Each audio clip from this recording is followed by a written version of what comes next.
but comic books have always been woke. Like the real definite, like woke is bringing awareness to social injustice issues. Okay. It's not all black, white, it's any social injustice issues, right?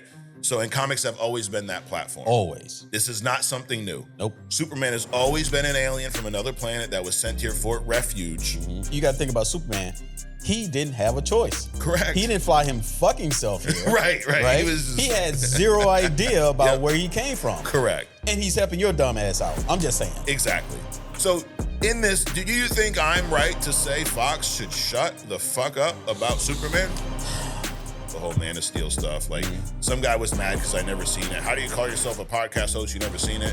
Here's the difference, Adrian, between me and a lot of other podcast hosts and online content creators. I don't lie. There's no way that everyone that does content has seen every movie and read every comic. Absolutely not. I guarantee there's a lot of you motherfuckers out there that haven't seen the shit but rely on other people's reviews and what's popular as opinion. Speaking of Fantastic Four, there's been some previews, Adrian. My first question is, who the fuck are getting these previews and why are we not there? He was an immigrant, came from nothing, learned English here. You know, beautiful English, by the way. Oh, beautiful. Where did you learn your English, Adrian? I just picked it up along the way. Okay, hold on. Did James Gunn Cook with Superman? All right. Welcome to Only Comics. I'm Mike. That's Adrian. What up, man? What's up, bro? Another overcast day in New England. It is, dude. Yeah, you had some problems with the fireworks last night, huh? Yeah, well, I didn't have problems with them. I had problems seeing them. Probably seeing them. Yo, this fog rolled in, and you could see the fireworks come off the barge, Yep. and they just disappeared. Damn. You can hear the noise, and then you see like the fog light up. That's it. Shit. You couldn't tell how high they went. You couldn't tell what exploded. You just saw some glowing. Yeah. It was like the old 70s, like the Fog movie. You see something, and you see the fog light up, and then it goes away. That was it. It's like that fog in the Appalachian Mountains, maybe. Which we're going to talk about on other stuff. Yes. That's on Wednesday. This is today. It's AWAB, Adrian. AWAB. Another week, another banger. Absolutely. Another motherfucking banger. Can we do that? AWAB. You're making it too complex. Okay, we'll just stick to AWAB. We'll stick to AWAB. There you go. So this is Only Comics brought to you by our sponsors, Only Comics, ourselves, right? That's right. Dude, so you didn't get to see the fireworks. Did it allow you to kind of cut out early then? You beat the crowd? Yeah. So, and I always love to do that. I do that pretty much with anything. Any large gatherings, once I can detect the ending, I start making my way toward the exit because I don't want to be involved in that mass. You know, the body odor, the people talking, shooting the shit, the drunk, the this, the that. I just want to alleviate all that and just kind of like worm my way up to the exit prior to it. So it allowed you to exit early. Yes, Not sir. bad. That was like, dude, I saw you at the movie theater, right? Yep. Well, we both, went to Superman, and then I turned back to see you after the movie, and your ass was already gone. It's like, holy shit. Yeah, I had enough. Okay. We are going to talk about Superman. This movie dropped this past week. You see me with my Superman hat, Adrian. I'm not going to. So there's no spoilers right now. We're gonna have some fun, play some games, and then we're gonna get into spoiler world. Okay, I'll let you guys know when we get there. There you go. But all right. What we want to start with, Adrian, is a comparison. Okay, so we can kind of see where. Because I would you say that I probably like this movie more than you? Yes. Okay. Are you shocked by that? Yes, actually. Yeah, because you know how I was feeling about my boy Soups a few weeks ago, right? Now, to be fair, I don't feel as bad about the movie as I initially thought I would be. It's going up a notch. Okay. Not much, but a little bit. Some places, like the shirt, the math ain't mathing. Okay, all right. Well, we're going to get into that stuff in a little bit, but we're going to play a little game of Was It? I made this up yesterday. Okay. Was it? I'm going to ask you 5 questions, all right? And I'm going to start each question with the term was it. Are you ready? Let's do it. Was it better than Man of Steel? Yes. Okay. Was it too funny? Actually, no. Okay. I agree with both of those. Was it political? I didn't feel it. Okay. So I would say no. Okay, I agree with that. Was it true to comic?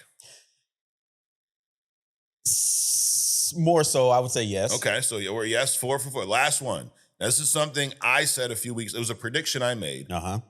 Was it the most visually appealing Superman movie of all time?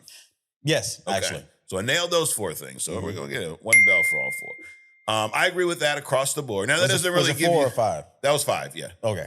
I agree with those 5 across the board. It was better than Man of Steel for me. Now, you know how I felt about Man of Steel. Right. And I thought it was okay. Okay. Yep. I'm so fucking pissed at everyone who told me to watch this fucking movie. But come on, Mike. So, all right. So how do you know you're watching a good movie? Because I've seen Man of Steel. Well, the correct answer is you've seen bad ones. There you go. You needed the comparison. Okay. You know what they should do when this movie hits streaming? If anyone goes to try to watch Man of Steel, you should hit play and it automatically switches to Superman. No, you only know. Okay, all right. Because there's people out there that still needs to see a comparison. I won't say a bad and there's movie. people that like that movie. They glaze the Snyderverse, you know? So what we call those people here are wrong. It's okay. Damn. It wasn't too funny. I thought the humor hit in the right spots. Correct. With the right characters. Like, I was a little nervous that they were going to make, like, Superman a comedian, which they didn't. Yeah. He just, his aloofness and his alienness is funny sometimes, right? Political, I don't know if you saw the Fox News shit. No. Where they were saying, you know, the movie's super woke and it's going to be bad because it's woke and why are they doing this to Superman and yada, yada, yada. It didn't feel political. There was a geopolitical aspect to the plot. Sure. Which happens in comics. And I got a little yapathon prepared later. Okay. That I'm going to break down, Adrian, later, the origin of comic books. And then everyone's going to realize, I know that everyone's going to realize by the end of it, that they're wrong and I'm right. Or they will stay in their little closet of, you know, whatever, and reject everything that you are going to tell them and continue on with this rant for nothing. Because when people say things like comics are woke, they're too political, or this or that, well, wait till you hear the origin. That's what they've always been and actually why they were created. But interesting things about origin, like the real origins typically get covered up. True. The real reason why things exist today, take the turkey in the oven, right? Correct. Is not the reason why it actually started. Nope. But people are so willing to accept what it is now without even doing the research. Absolutely. So I'm also convinced, because, you know, people give me a lot of shit, or not everyone. It was like 50-50 with the whole Man of Steel stuff. Like some guy was mad because I never seen it. How do you call yourself a podcast host? You never seen it? Here's the difference, Adrian, between me and a lot of other podcast hosts and online content creators. I don't lie. I believe there's no way that everyone that does content has seen every movie and read every comic. Absolutely not. But when they're asked about it, they go, yeah, that was good, that wasn't. The information is out there at our fingertips. I guarantee there's a lot of you motherfuckers out there that haven't seen the shit but rely on other people's reviews and what's popular as opinion. Because there's no fucking way. Absolutely. I mean, I've been reading comics longer than you have. Right. I was probably reading comic book before you were born and shit. And we still getting hidden gems of people I never even fucking heard of. And then there's stuff content being created every day. Yep. So absolutely not. No. You know, everybody doesn't know everything. No, they just fucking lies. They're full of shit. There's that. You won't get that. One thing you ain't gonna get here are lies. Promise that. You may have to fact check some shit. Exactly. I was gonna say you might get some wrong information. You'll be like, that don't sound right. Fact check that shit. Yes. But we are not experts. We never claimed. In fact, our whole thing is we are not experts. Absolutely. We're only fans. You're only we're just fans. but I guess if you're brand new with us, you're going to get a fan perspective. Yes. Not a critic, not an expert, not someone who's, you know, so artsy. You're just going to get a fan's perspective. So anyways, it's big and it's beautiful. Did you see the Trump fucking Superman poster? No. Come on. They put his head, you know, the Superman poster for the movie where he's flying straight up and it's got like the trail behind, like the main poster. Yeah. They put Trump's head on that. Of course. The White House literally tweeted that out. I'm like, what? Do you not know these characters? In this story, you're Lex Luthor, by the way. Anyways. All right. Moving on. What the fuck, Rotten Tomatoes? We got game after game. Wow. It's like we're at the carnival. Only Comics is a online carnival. There you go. So this is one of your favorite named games anyway, right? What the fuck, Rotten Tomatoes? So I have the Rotten Tomatoes scores, and I'm actually, let me double check in real time to make sure, you know, they hadn't changed. The way this game works, what thing you'll learn about us here, we play a lot of games, but we're rule fluid. right? Okay. We have some rules. Do we always stick by them? No, probably not. Yeah, score change. Assuming we remember them. That too, yeah. So, and that's where we rely on the interns. They remind us in the comments. There you go. So shout out to the Legion of Interns out there. There you go. All right. So what the fuck Rotten Tomatoes is also known as critics versus audience. Way back when I explained the Rotten Tomatoes scores, everybody realized how fucked that whole process is. But it's what we got, dude. You know, Sure. That's the definition of a post-shower shot. Well, what happened to our shit? We're working supposed on to it. come up some fucking meter or whatever. We got to get a meter. Yeah, I think it's going to be probably one of the most confusing meters ever. Probably. It's just going to be like different terms. That we'll work through it. Yeah, but we'll have a score attached to it too. Sure. All right, but right now we got this. All right. So this is where I throw out both scores, the critic score and then the audience score, and we both say which score we would align more with, okay? Notice he paused. He didn't say where we agree or disagree. No. Because there's none of that. No, this is, if we had to pick one of these scores. So the critic score for Superman is 82%. So that means 82% of the critics. The critics. So of the critics' reviews, there's 349 reviews that Rotten Tomatoes source. After all of that pre-movie shitting, yep, upon Superman, now it's 80-something. 82%. Okay. Yep, so 82% of the reviews they gathered of that 349 were positive. Okay. The popcorn meter, this is over 10,000 verified ratings. So unlike Ironheart, they couldn't review bomb it. You have to show a ticket, you know, prove that you actually bought a ticket to the movie. Right. That's to prove you saw it. You could have just bought a ticket. Sure. I mean, but of those 10,000 reviews, 93% of those were positive. Okay. So you had to pick one score, Adrian, 82, 93. Which one's more accurate? Wait a minute. So first of all, we're talking 10,000 viewers versus 340 critics. Yep. That's crazy. It is. I'm going to go with the viewers. Okay. You're 93%. Yeah. Wow. Okay. I would actually go with the critics because it's closer to my score. All right. So I'm going to say critics, 82%. Now, let's give our scores. If I score in this movie, Superman, I think this movie is an 8.5 out of 10. I'll go with 8. Okay. All right. So you're a little lower than I am. Do you think I'm glazing at 8.5? Now, maybe a little bit. Okay. So the reason, I know some people are going to be like, how could you go with the viewers at 90, blah, blah, blah. Yeah, it's a little confusing, okay. So I think this movie did a lot of things. First of all, I don't think you can have 10,000 people do that kind of rating, then you have 300 people do a lesser rating. Okay. I think the numbers are far too different. Because of how many people. So I think the critic stuff is bullshit. Yeah. So even though they gave a lower and they gave a high, the audience gave a higher that I don't necessarily agree with. I'm going with the audience more than the critics because I think the critic stuff is bullshit. Okay. That's the difference. All right. That's good perspective. I was looking at it from what's closer to my actual score. Got you. But I would give it an 8.5. Sure. Which is, I'm extra critical on movies. Like we were talking before this. I've not seen a lot of movies that you've seen, that a lot of people have seen. Most people have no problem watching a bad movie and just going, that was bad. I'm like, I don't want to waste my time. Like legit. So if I don't always, use Rotten Tomatoes score as like the end all be all, but I'm going to read some unless it's something I'm crazy interested in, then it's like, who cares if it's bad? Okay. So the point is I'm probably a little more critical on certain movies. Also, a lot of people ask when we give scores, like, well, give a range. Like, if that's an 8.5, what are some other movies? Would you say there's any comic book movie that's a perfect 10? No. I would say Across the Spider-Verse is, if I'm using that.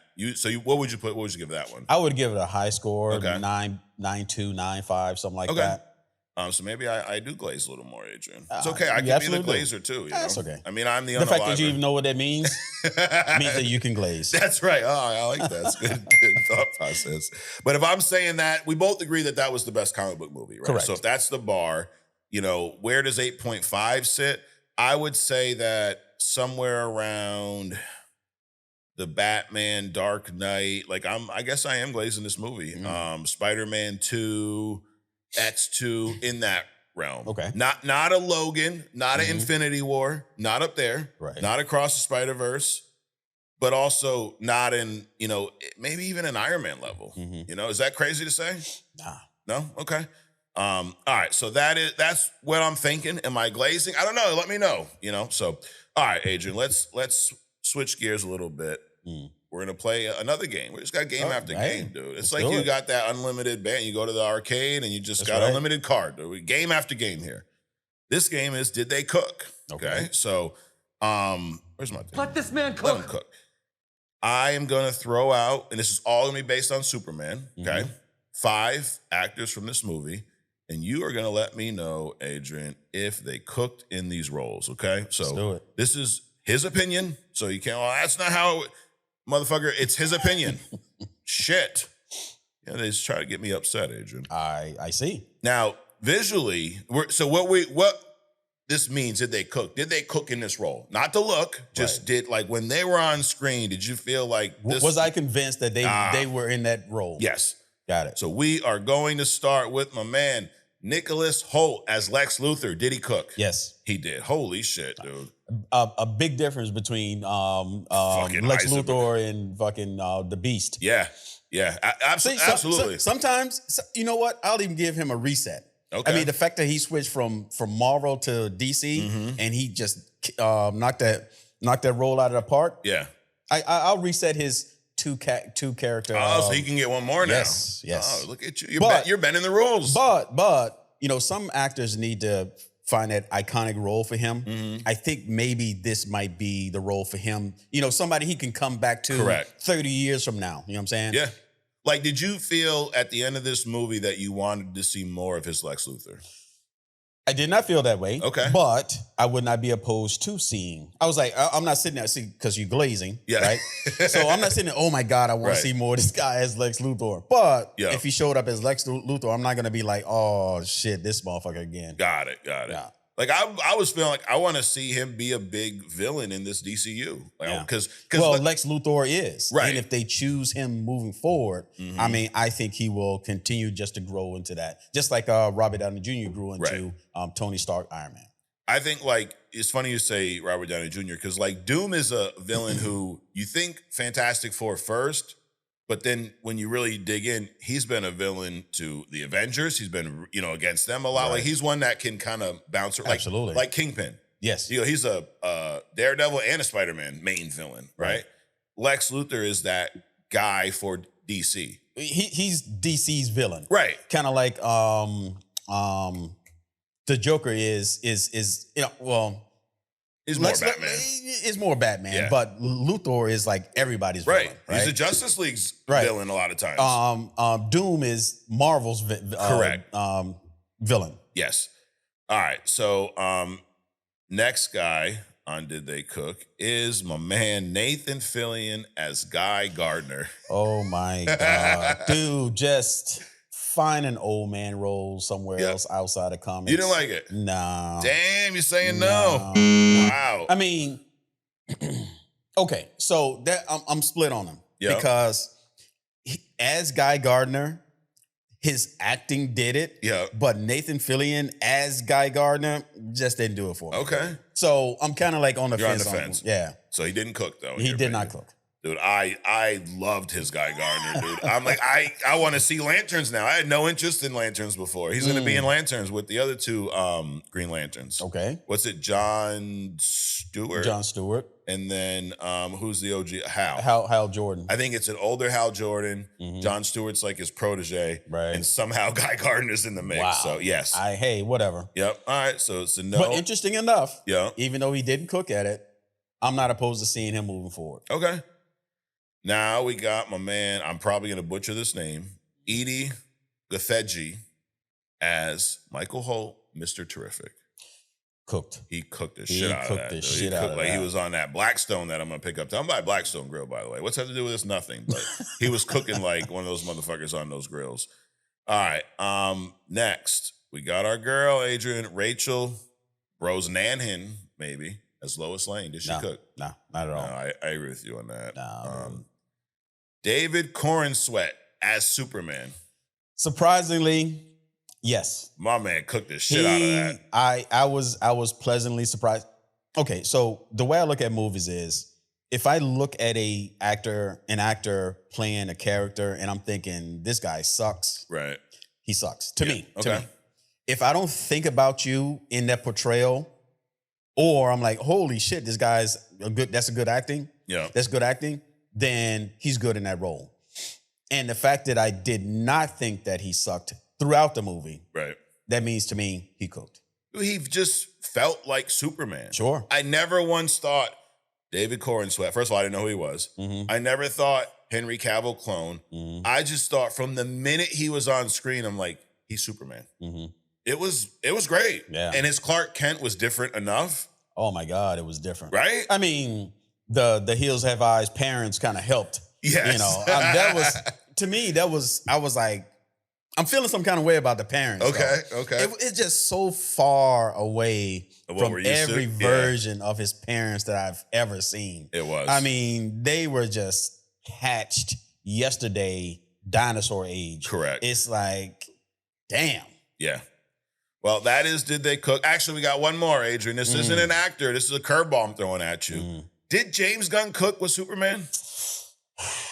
I'll say yeah. I think he did. I'll say I think yeah. he did. So some other things. So what was the purpose of Kat Grant in there? I mean, she was like this giddy. We'll get into that. Bro. We'll get into that later. But I mean, there was like zero reason for her to be in there at all. I mean, her and the squirrel shouldn't have even been in the movie. I'm just saying. But we'll get to that. All right. So you go back to regular view.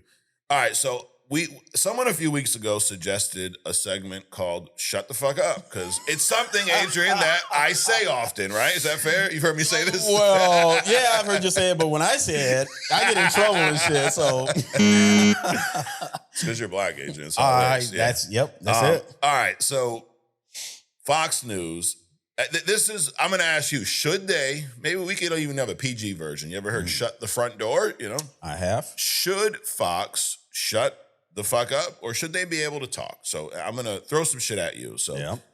Should I respond after everything? No, I'm gonna sum it up and let you know if I am, being a little much. If I'm doing too much are my balls in a lettuce by telling them to shut the fuck up? Maybe you're reverse glazing. Yes, definitely.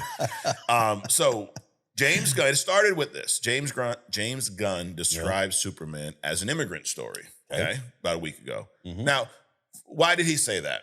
Well, what is going on in the news right now, right? It's a hot topic. Sure. He's a director. He's the CEO or co-CEO of DC Studios. Mm-hmm. He understands to have a good movie, you need to market a movie, right? Sure. So do I think, first of all, is that applicable to Superman immigrant story? I mean, it comes from another planet. Sure. We've never heard it described that way. It's always been called alien, which we've used that term here to describe immigrants in the past, right? No. No? Okay. So if you're coming from Norway, you're a visitor. Okay. If you're coming from south of the border, you're an alien. Got it. I just want to clarify that. Are you saying it depends on the color? Yes. Okay. So, but he says it's an immigrant story. This is when you take shit out of context. He said that it's a story of an immigrant that came from other places. Mm-hmm. Okay, that checks out, right? Then he goes on to say that the movie is for everyone, and he doesn't have anything to say to anybody spreading negativity about Superman. They were trying to get him to respond to Fox. I did it for him. I responded to Fox on TikTok, and video blew up, by the way. So appreciate all y'all. Check that out. And then he says, I'm not here to judge people. I think this is a movie about kindness, and I think that's something everyone can relate to. So he took the high road, right? Now, I think that how he described the movie it was a movie about kindness. Like you joke about the squirrel, like that's how much it was about it. And it's funny, people are like, well, if kindness bothers you, then I think you're the problem, right? Like, absolutely. Like, why does it bother you that now they attach to that immigrant term, right? One guy said he's got MS-13 on his cape. Like they just were cracking jokes. So my thing is this. When it comes to this world, this comic book world, you are Fox News, you're political news. And I don't watch the news. And before, if anyone goes, you're a liberal, dude, my views are pretty much in the middle. I think both parties are fucking ridiculous. Right. I think politics in general are ridiculous. But before you start going, I'm not defending either side. I laughed when fucking Joe Biden fell off his bike. I laughed when Trump does stupid shit like ask the president of Liberia where he learned his English. It's all fucking funny. So what if Burger King was a division of McDonald's and McDonald's just threw Burger King out there like just to have some competition? Okay. What if the Republicans own the Democrats? And just throw them out there. Oh, you got this other side, blah, blah, blah, blah, blah. I'm just saying. Never know, dude. You never know. But my thing is this. When it comes to this type of stuff, I think Fox News, because they're uninformed, and we're going to get into this later when I talk about the origin of comic books themselves, but comic books have always been woke. They've always been a place to, and woke like the real definite, like woke is bringing awareness to social injustice issues. Okay. It's not all black, white. It's any social injustice issues, right? So, and comics have always been that platform. Always. This is not something new. Nope. Superman has always been an alien from another planet that was sent here for refuge and raised. It's also an adoption story too, which they did a really good job of hammering that home. We'll talk about that in our review. So, my thing is, if you don't know anything about what you're talking about, you should shut the fuck up. So, also, you got to think about Superman. He didn't have a choice. Correct. He didn't fly him fucking self here. Right. He had zero idea about where he came from. Correct. And he's helping your dumb ass out. I'm just saying. Exactly. So in this, do you think I'm right to say Fox should shut the fuck up about Superman?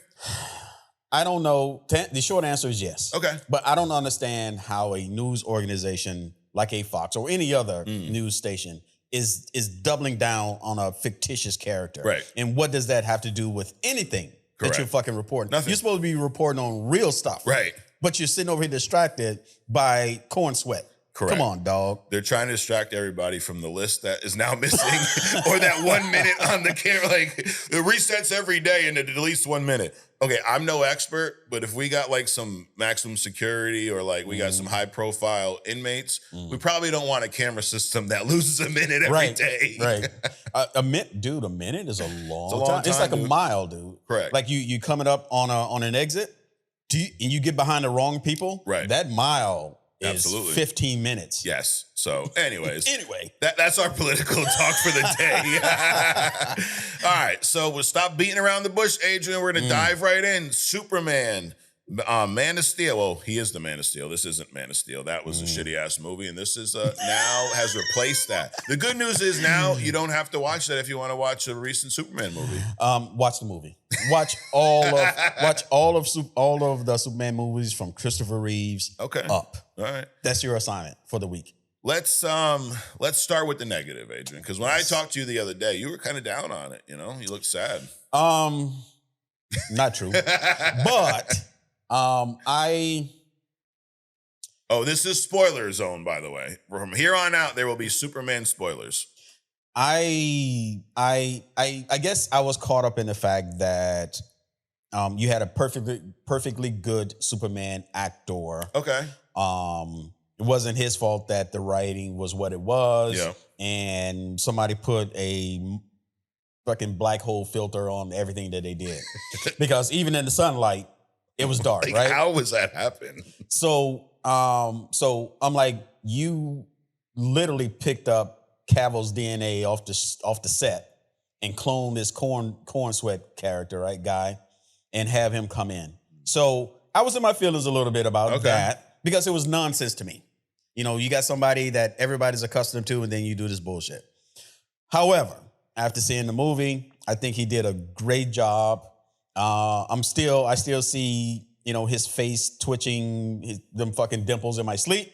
But I think for what it was, I think he did a great job. I think out of the major players in this movie, the least common denominator is this somehow. Now, if you look at white women right today, their bodies don't look like a Lois Lane. So somehow Gunn went and found a retro white woman. Retro. And brought her into this thing. Now, not that that had anything to do with anything. I'm just thinking. Just thinking out loud. Well, I mean, all right. Lois Lane in the comics is usually sexy, drawn that way. Well, now you got there's different sexy. Like, so you got the Cat Grant sexy, which she always has been. Okay. And Lois Lane you could see the sexiness, but it wasn't overt. Okay. Right? She was more the strong person.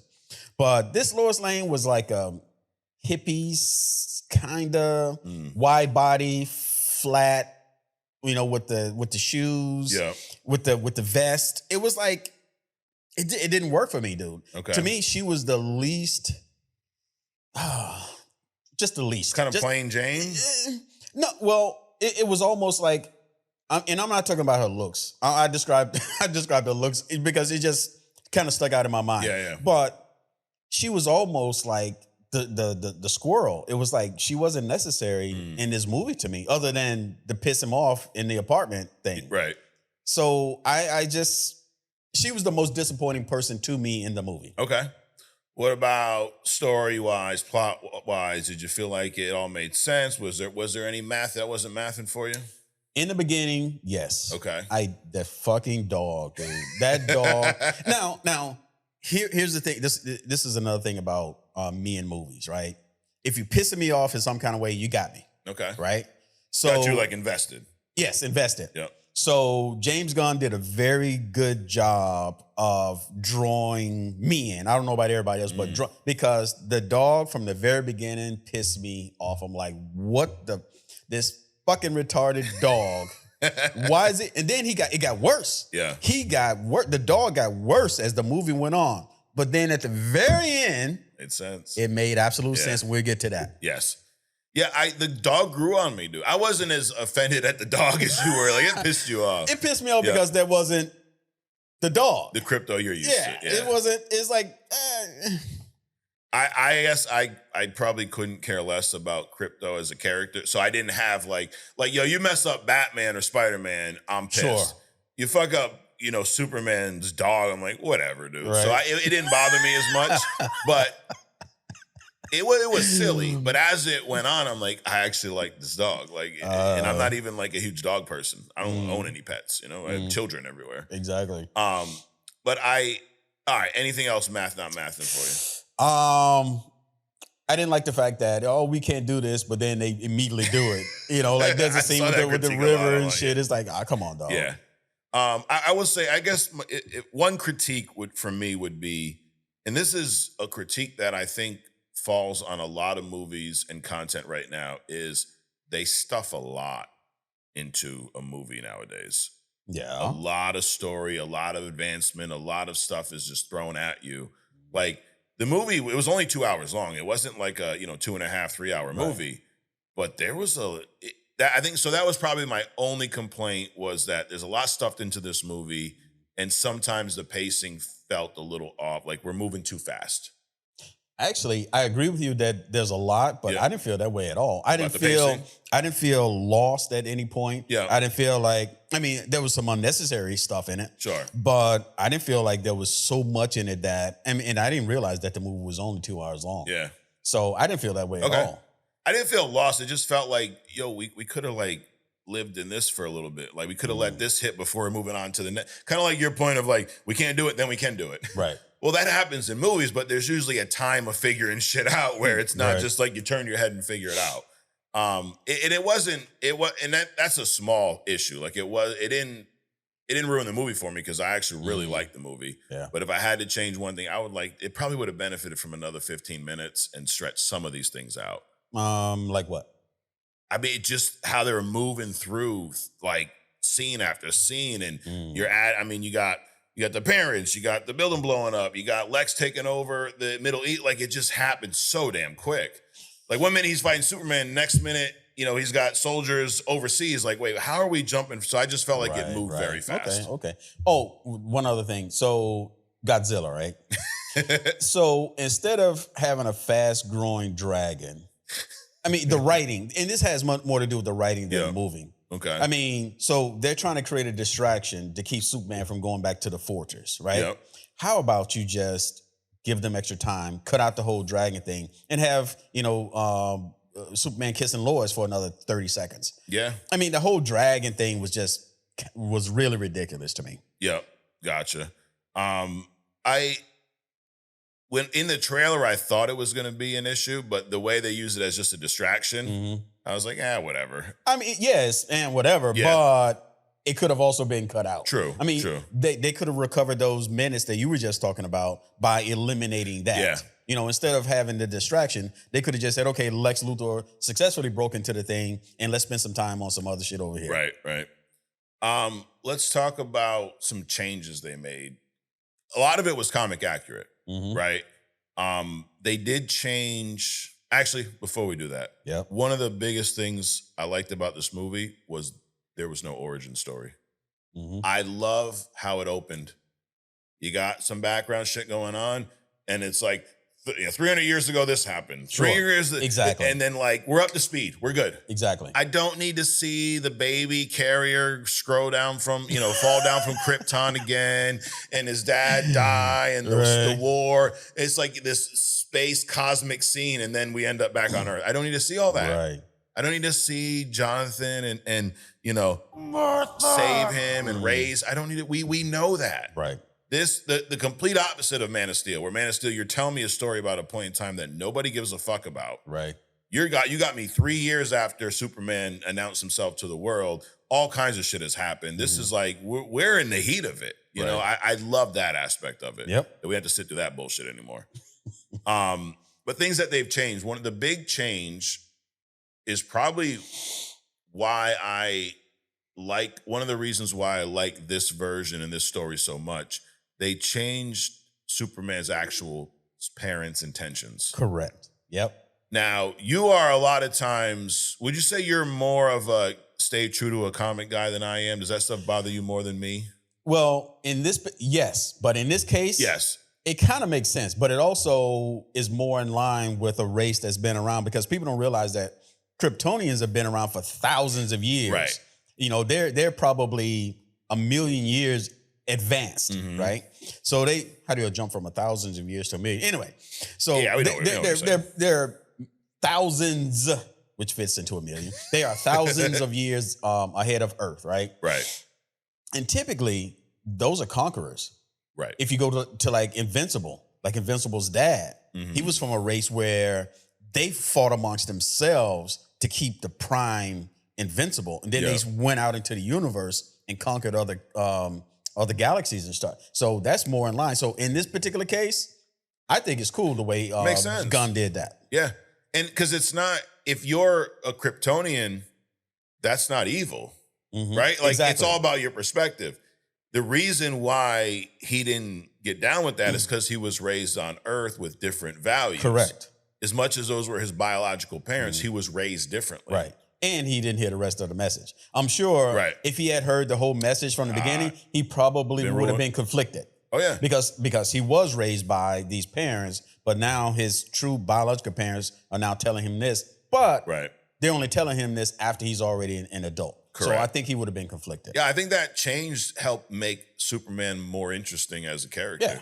Because if it's like, his parents are just the best parents ever, then his new adopted parents are the best parents ever, then the adoption part doesn't hit home as much either. Right. Because, speaking from experience, like I was adopted as a kid from my dad. Me and my wife adopted our nephews. Like we've gone through that. And it usually isn't like, we're going to take you from the best parents and give you to the second best parents. It's usually like there's some shit going on, Right. Like, so that part made a lot more sense. And also, if you look at Man of Steel, right, he didn't have a Fortress of Solitude. He found a spaceship. Correct. So that means that they have been mining Earth. They've been to Earth before. Sure. Right? So what do conquering armies, what did Christopher Columbus do? Right? He came up and he's like, they know nothing about what we know, so they'd be very easy to dominate. Right. So they sent out a scout ship. So that kind of narrative makes sense. Yeah. Visually, I said this a little bit earlier, it is, in my opinion, one of the most visually appealing comic movies in history. This fucking thing looked great. Yeah. The shades and tones and everything was good. The lighting made sense, all that kind of stuff. Like, that's how Metropolis should look. That's what we're used to seeing in the comics. Right. You read a Superman comic, that shit's bright. Like, the sun's always out. It's the complete opposite of Batman. Right. You made Man of Steel with a Gotham filter on it. Like, come on, dude. I really liked the way it looked. They actually did have that little selfie shot in that everyone's like, he took out. So it's like, fuck you guys. I'm glad. Keep it in, dude. Don't let these guys bully you for one shot. Who cares? Yep. The action and the fighting. How'd you feel about that? I saw it. It didn't move me one way or the other. Okay. It was just there. Yeah. I thought they did a good job. I love the scene where he's fighting those, what are they, raptors or whatever, Yeah. and he's got the heat vision and just fucking lays all of them out. Right. Like you got to really see how, like we talked about this with Spider-Man, where I don't think we've really seen Spider-Man's true strength on screen yet. Right. As great as they've done with those movies, that's the one thing I'd like to see more of. Mm-hmm. You got to see how badass Superman can be, right? You know, when he wants to. Yep. Let's talk about some of the side characters. Mr. Terrific. Mm-hmm. How'd you feel about? I know you said he cooked, but what'd you like about him? I like how the costume. It was now perfect. all the marketing and stuff on it was a bit much for me, but I mean, you got shit on this. You got glaze on the side of his spaceship. I like how true to life the costuming was, especially like the T mask, how that fit.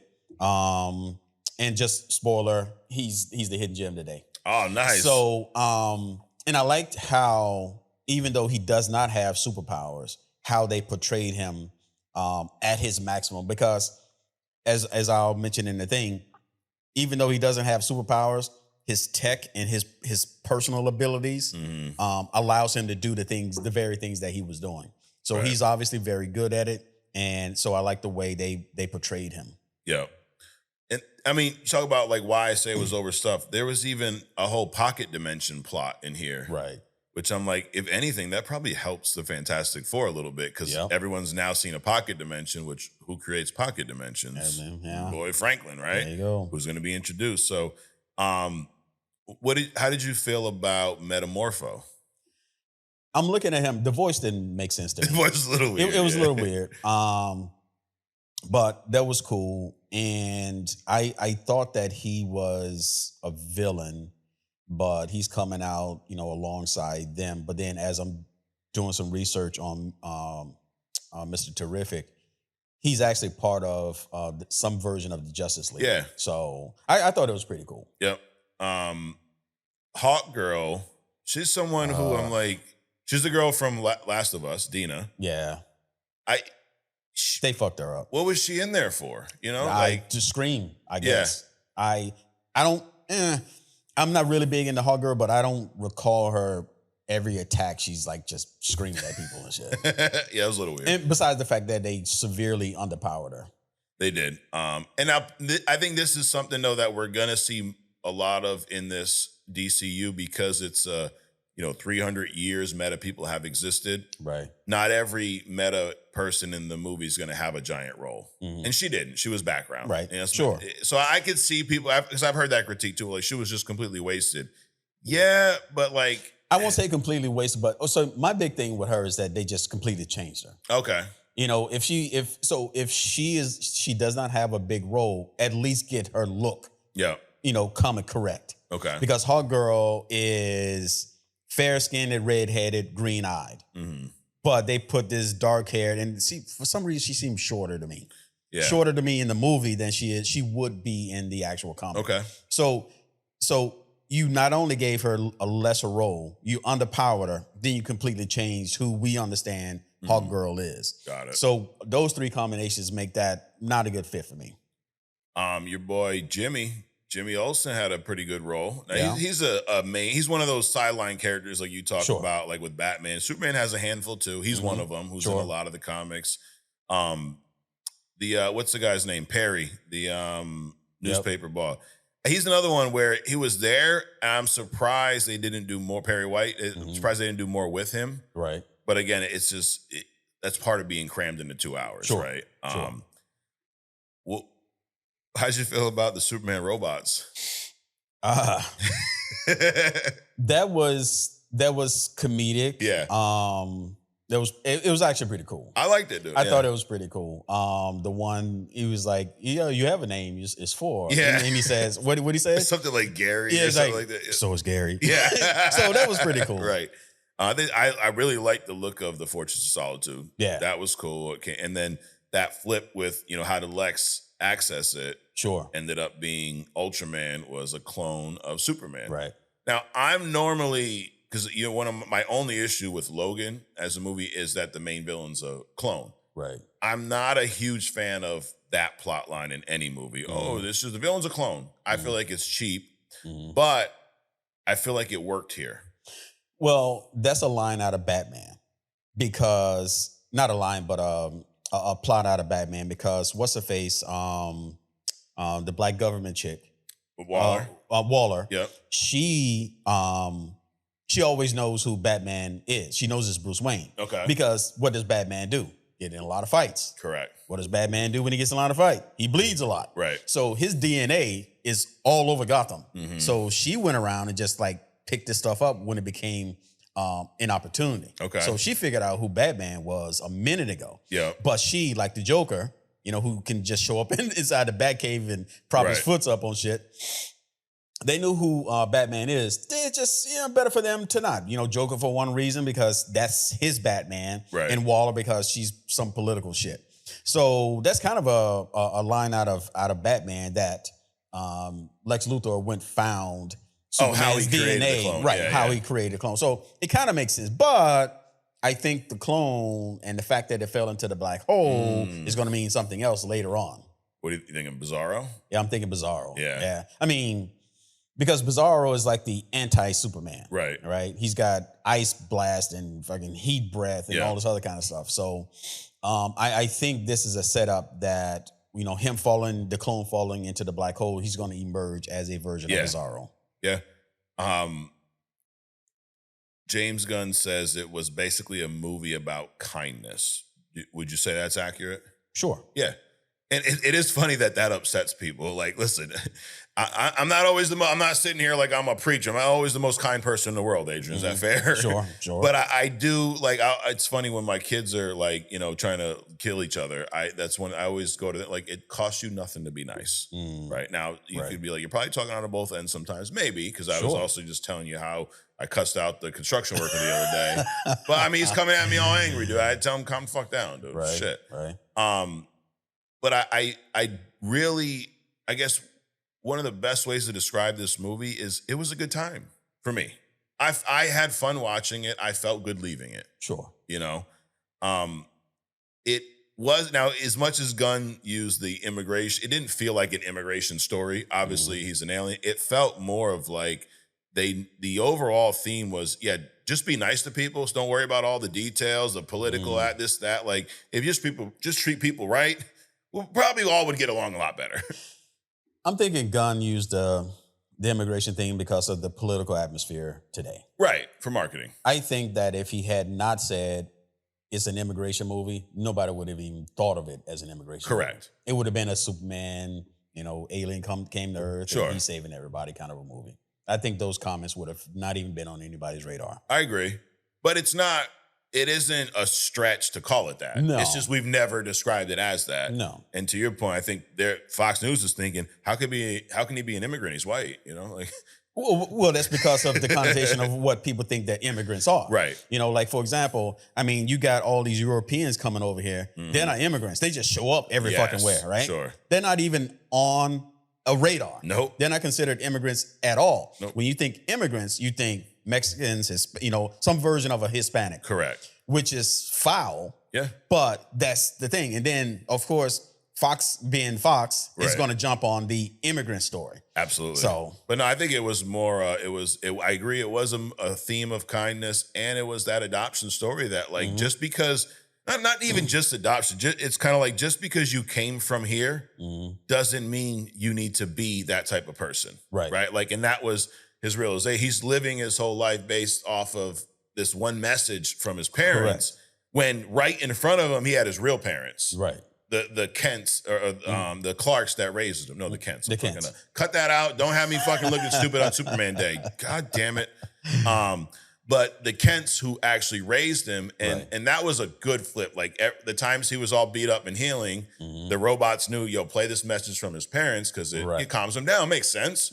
And then in the end, they kind of say, we'll play that video from his parents, and it's actually the Kents. And it comes full circle. Like, he ain't even going to get wrapped up in who his parent. He never met him. Right. Obviously, they had different plans. He grew up here and realized, like, I'm not trying to rule over everybody. I'm just trying to protect people. Right. Well, I think the other immigrant thing that nobody's talking about is Superman didn't have a choice to come here. Correct. And if you think about immigrants, which I think is, I think this is a lot of people's problems. A lot of immigrants that come here, they didn't have a choice. Right. They knew nothing about their journey here. All thing they know is they're here now. And they're doing what they're doing based off of how they were raised, so on and so forth. Sure. So you can't paint this broad stroke that all immigrants are rapists, killers, murderers, and all this other, eating dogs and all this other bullshit. Sure. This is nonsense. No. But the There's a lot of citizens that are like that too. You know, like exactly. I mean, coming from people whose ancestors used to, pack a picnic bag with their fucking 3-year-olds and go watch people get hung, and get decapitated and shit. So I think some of the messages also, people that are here now, they didn't have a choice. Right. And I think that's being missed. But we just want to pound on the immigrant thing. Absolutely. Yeah, no, I think that's fair. But I think he did a good job of, nailing that message. But the other thing, I said this a while back, there's a lot riding on the Superman movie. Yeah. I think James Gunn set an amazing foundation for the DCU with this movie. Okay, amazing is probably too strong. But I look at it kind of like, one of the thoughts that came through my head was, and what actually happened with Superman is a little bit higher than this. Yeah. So when whatever came out, when I think it was Creature Commando or whatever. Yep. No, that's not it. Some movie we were talking about, and I was like, well, it's not Suicide Squad. Thunderbolts. Yep. So when Thunderbolts came out, I'm thinking it was not, even though it looked kind of like childish. Yeah. It was not. It was actually a good movie. Yeah. It was not Suicide Squad. Okay. Now, that thought did run through my mind about the Superman movie, meaning that, not that I had anything to compare it to, but I thought that this would not set the bar for DC. Now, my critique of it isn't that critical. Yeah. I don't think it set the bar, but I don't think they lost any ground with this movie. It was a good movie. It was entertaining. I think it was, I didn't even think about the time. Yeah. I don't think I would, if it was 2.5 hours or hour and 45 minutes, I would have noticed. It was entertaining. It was engaging. There was a lot of nonsense in it. Yeah. But when you recognize nonsense, that means that the director did his job, which is to engage you. Because when you have emotions about something that's fictitious, you're engaged. Right. So he did his job. So I applaud the movie. Yeah. I didn't think about the political immigration shit at all. Right. Well, not so much the political stuff, because obviously it's political when you have countries going to war about some shit. But the whole immigration thing is just, a smokescreen. Good movie, go watch it. Yeah. But also watch Man of Steel. I highly recommend Superman. I highly do not recommend Man of Steel. So yeah, hey, some glazing going on. Oh yeah, there's some bro. I dug this hat out. I've had this hat for like 2 years. I've never worn it. Maybe once on the show. I dug it out, dude. Yeah. But I do think it sets the DCU up nice. Like it does. It at least, we talked about one of the best things for the MCU would be for the DCU to be good. Yes. Right? It doesn't have to be amazing, just be good. Mm-hmm. And if I want to see more of the DCU after this movie, and I think it laid a good foundation. Mm-hmm. I really like the feel. They felt different. Oh, it definitely did that. Right? Like, is that this movie felt different than just about any other comic movie we've ever seen. Yeah, I would agree with that. And like you said, it is a good movie.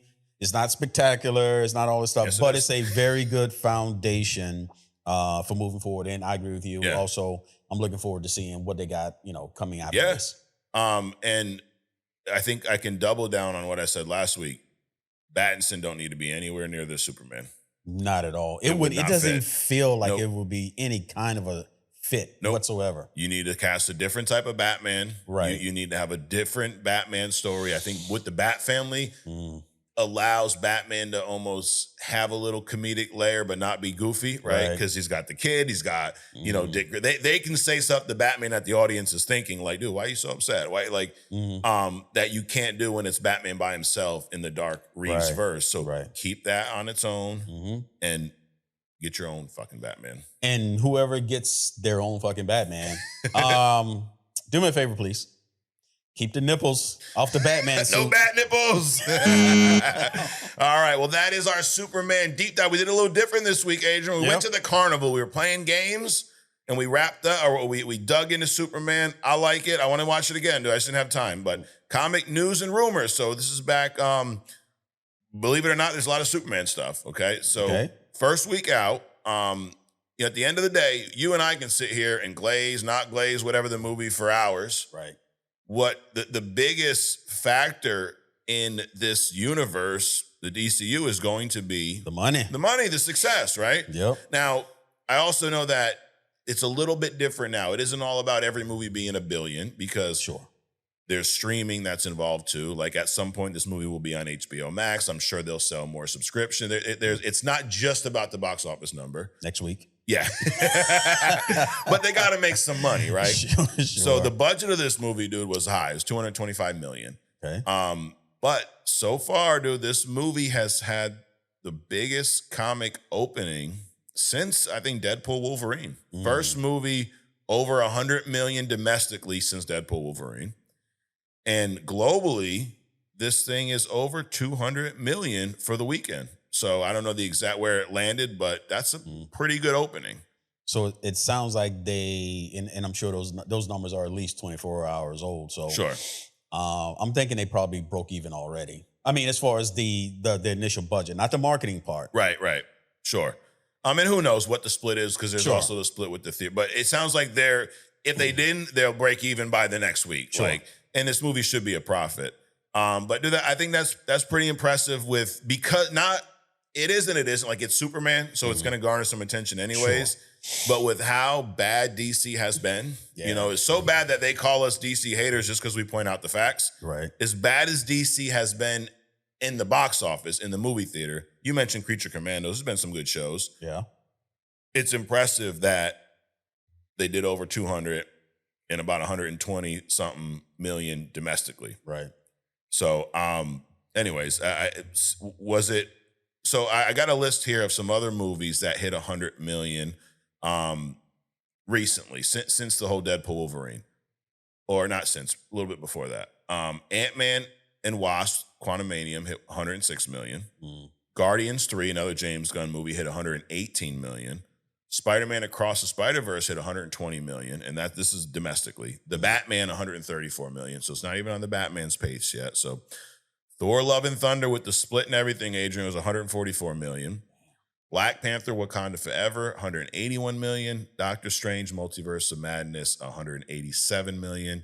And then Spider-Man No Way Home was 260 just domestically. That's insane. And then Deadpool Wolverine. Spider-Man Across the Spider-Verse. No Way Home was 260. No Way Home. Yeah. And then Deadpool and Wolverine, I think, was somewhere around 400 or something. Did a lot. So, all right. Of these movies, though, was it better than? I'm going to ask you, okay? So, was Superman better than Ant-Man and the Wasp: Quantumanium? I didn't see it, but I would say yes. Yeah, it definitely. The fact that I even saw it versus I still haven't seen. The trailer was better than that movie. So, you guys have to take my word for that, okay? Wow. Was Superman better than Guardians of the Galaxy 3? I would say different, yes. Okay. Different or better? Equal to, less than? I would say equal to. Okay, equal to. I'm going to say it was better. Was it better than Across the Spider-Verse? No. Was it better than The Batman? I would say yeah. Oh my God, Adrian. I'm leaving. I can't now.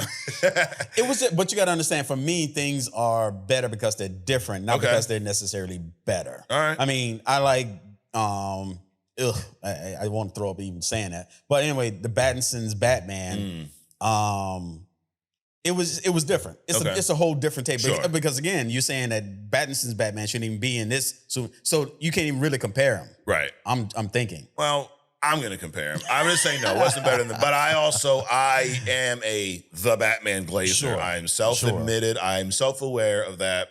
Was it better than Thor Love and Thunder? Yes. Absolutely. Was it better than Wakanda Forever? Yes. Was it better than Doctor Strange Multiverse of Madness? Yes. Yes. Was it better than Spider-Man No Way Home? No. No. No. And I agree with you across the board except for the Batman. All right, Superman drop. 2 weeks from now, we're going to be back in the theater, Adrian. Fantastic Four First Steps. Now, this movie is also projected to break 100 million. So it's projected to hit about 125 million. Now, these projections, who the hell knows? But they've been pretty close. Like, I think we had announced like a week or two ago that Superman was projected to be somewhere around 120 million. And it was 121 was the first weekend. So Fantastic Four First Steps is now projected to be higher than that, 125 million. So maybe Superman. Now that's not really news, but I wanted piece of news here. We talked about the Mole Man last week, right?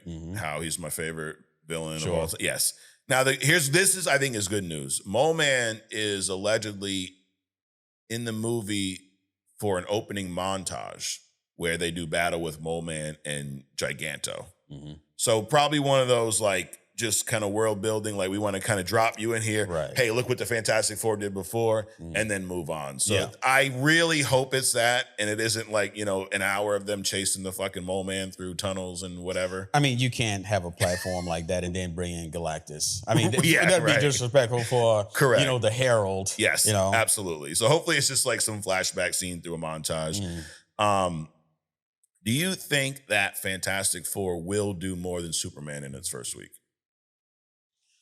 Well, first of all, let's give a shout out to these wizards that do the projections, because that is a skill set. It is. It's pretty close. They have a lot of data and experience for doing projections. That's their job. So I don't want to kind of like put them in this like a useless kind of a pool. Yeah. So shout out to them, but I don't really think that the Fantastic Four and Superman are movies that you on the surface can compare. Okay. Yeah, you can, you got the DC versus the Marvel thing. Sure. But number one, Fantastic Four is not at the level of a Superman in the comics. From a popularity standpoint, number one. Number two, these are completely different universes. Sure. But box office. However, I think box office, it'll be close or more. Yeah. I think it will do more, and for two reasons. One, I agree with Superman is a more popular character than Fantastic Four, but Fantastic Four is part of the MCU, which is the biggest movie franchise literally ever, right? So it has that backing. The other thing is, let me ask you this. I know my answer. Does Superman's strong opening help the Fantastic Four? Absolutely. I think so too. Absolutely. Right? Because people are still thinking that, it's a comic book movie. Yeah, they're comic book movies, but comic book movies, as you can see by the types of actors and who these actors are that are moving over to comic book movies. Right. So they are becoming mainstream. So it's almost like if McDonald's put out the McRib, right? Whatever the fuck that is. And that's hot. Well, the best thing that Burger King can do is introduce its own version of the shit. King Rib. Okay. I don't know. I just made that up. I better y'all start. I thought it was a real thing. See that? Look at that, dude. I'm a marketing genius. If y'all start using King Rib, I better see a fucking check. I don't want to eat the motherfucker. I'm good. I like my ribs like actually coming from real animals. Yeah, just get some barbecue sauce on some cardboard. Okay, perfect. So the best thing that Burger King can do is ride that wave. Right. So this is kind of what's happening with the movie. With the Fantastic. So people seeing the Superman, it wasn't horrible. So now let me go see the next thing. Sure.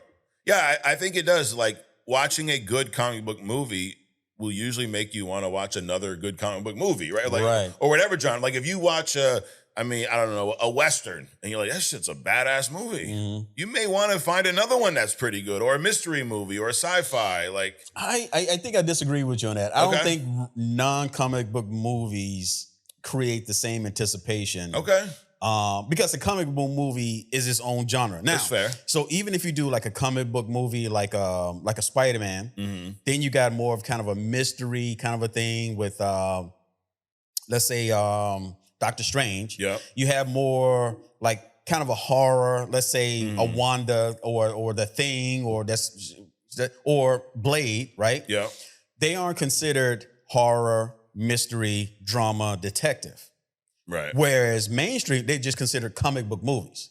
Mainstream movies, horror, drama, this, that. So if you go see any kind of movie that's non-comic, it's not necessarily going to be like, let me go watch this other movie over here. Okay. But a comic book movie is like, okay, comic book movie came out, it was good. I want to go see the next comic book movie. Got it. I mean, that's just my personal thing. No, I agree I think there's more of a desire with the comic book content. Right. So I think the fact that for me, since it was a good movie, I was excited about Fantastic Four anyways. Right. But it does have me like, did I want to go back and see another good one? I hope it's good. Sure. Because then that's the rub, right? If it's not good, now it really fucking sucks because I just came off of this good one. So in watching Superman and the fact that it broke a few barriers for me. Yeah. Maybe I get used to Pedro Pascal being Mr. Fantastic.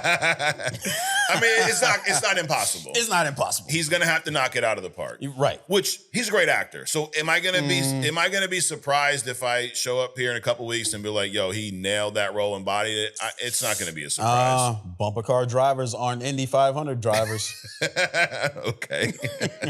Shit. All right. But yes, I do think the strong opening from Superman is gonna help. I think audiences are gonna be craving that type of content, comic book stuff. And I also think that, maybe intentionally a lot of things that were maybe it's not, maybe it's just a coincidence. The timing with these movies, they are very different, but there's a lot of similar elements, right? Sure. We talked about the Pocket Universe. This Fantastic Four movie, I would assume, is going to deal with some type of multiverse, right? Because somehow these guys got to come over here to the MCU, the main line, right, some way, shape, or form. You had some big fights, like you had Superman fighting the damn Godzilla thing, right? You're gonna have Galactus in here. Like it kind of preps you. Like it's not gonna be like watching the Superman movie and then the Batman comes out next. Right. It's gonna be a easy. I think it kind of wets the palate for like, yo, let me get some more. So we'll see. Remains to be seen in a couple weeks. You know what? What movie did we see where we saw the Thunderbolts? Yep. And we saw the Fantastic Four doing at the end a multiverse breach. Yep. Right. What if Galactus wins in their universe? That's what I think. I do think that's probably what happens. It's pretty interesting. Yes, because why else would they be fleeting? Exactly. Their whole universe. Right. So we'll see. Interesting. If that's right, then we should get another check that we're not going to get. Right. All right, moving on. Speaking of Fantastic Four, there's been some previews, Adrian. My first question is, who the fuck are getting these previews and why are we not there? They're stealing all our ideas and shit. Right. That's unfucking believable. Bizarro coming back to clone Superman, Galactus eating up, the Fantastic Four world, so they're coming over into the MCU or whatever the fuck it's called. Yep. Somebody give us something. They're not. The good news is some folks that did see these previews, they shared some thoughts. And here's I don't know. I'm not going to shout them out because I don't know who the hell they are. But so we're just going to steal their stuff and use it for our own content. Why not? Sure. This movie has been described as the best MCU movie since Endgame by some people. Wait a minute. What movie is this? Fantastic Four, First Step. So it could be Glaze, Adrian. They said that the world building is incredible. It's a cool introduction to the quartet, their powers, and the looming threat of Silver Surfer. Might be the best movie since Endgame. Feels a lot like The Incredibles. Super fun, colorful, and different from any other Marvel film. Silver Surfer steals the show. Okay. Let's see what else. It says the dynamic between Reed and Sue is one of the highlights. These are all just different people talking. Sure. One of the highlights, we saw many scenes of the two together. Vanessa and Pedro are perfect sync, conveying the feeling of a couple. He goes on to glaze them a little bit more. It says that Ben and Johnny also shine. They each have well-defined personalities. The chemistry between them works from the first moment, which I think we saw some of that in the trailer. Yeah. They seem like they got some good chemistry. Jokes come at the right time, and a lot of it's Johnny being Johnny, which we saw a little taste of that. The girls fanning over him. Right. The plot has a family-oriented tone and becomes clear with the arrival of Franklin. It's pure Fantastic Four. They're not just facing a major threat. Family bonds are at the heart of the story. The final sequence of the preview, so it wasn't even the whole movie, it was just a little chunk, I watched is one of those that makes the entire room hold its breath. The CGI flawless, the buildup of danger feels real. You sense the weight of what's at stake. So either they're all glazing. That's a lot different than the pre-show comments for Superman, though. Yes, it was. Wow. So now I just hope that the movie lives up to that because it could be the opposite. Right. But if the movie does as well as the pre-release comments, so Superman got shat upon. Sure. And it did what it did. Yep. So if the Fantastic Four, with all these glorious comments, if that projection rolls over into box office, it's going to be a fucking home run, dude. Absolutely. Yeah, and I'm hoping this is accurate. I'm hoping this is not just glaze. I'm hoping this is accurate. But it does sound, if this is true, it sounds like it's going to be a fun movie. Yeah. And that, I mean, that is that is the Fantastic Four. I almost said the Family Four. The Fantastic Four. Same thing. In a nutshell, yeah, like it is very family oriented. Right. Which also causes a lot of conflict between the four of them. Right. Because of, Reed wanting to go off in his little pocket rooms every fucking, for day. But and that is a lot of the conflict you see in their comics. Right. Yeah, they got this giant galactic threat. So they got all this stuff going on. But then they also have a lot of issues between them, as most families do. Well, think about the Fantastic Four is the family version of Spider-Man, which is one of the reasons why Spider-Man, being a kid with the same issues that most kids have, right? Is like probably the number one beloved character on the planet. Sure. The only thing I would say, though, is if this isn't true, then y'all need to stop fucking saying it's been the best movie since Endgame.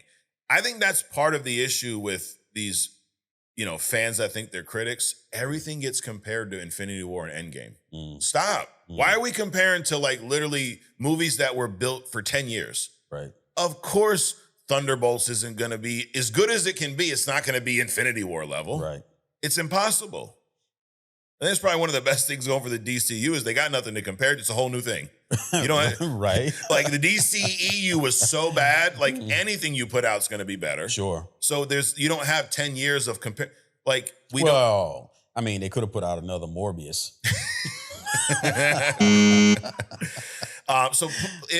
Let's hope this is true. If not, we need to retire that phrase of it's the best thing since this. Because those movies were peak, dude. I mean, Infinity War, one of the best comic movies of all time, and we're comparing every fucking movie to that.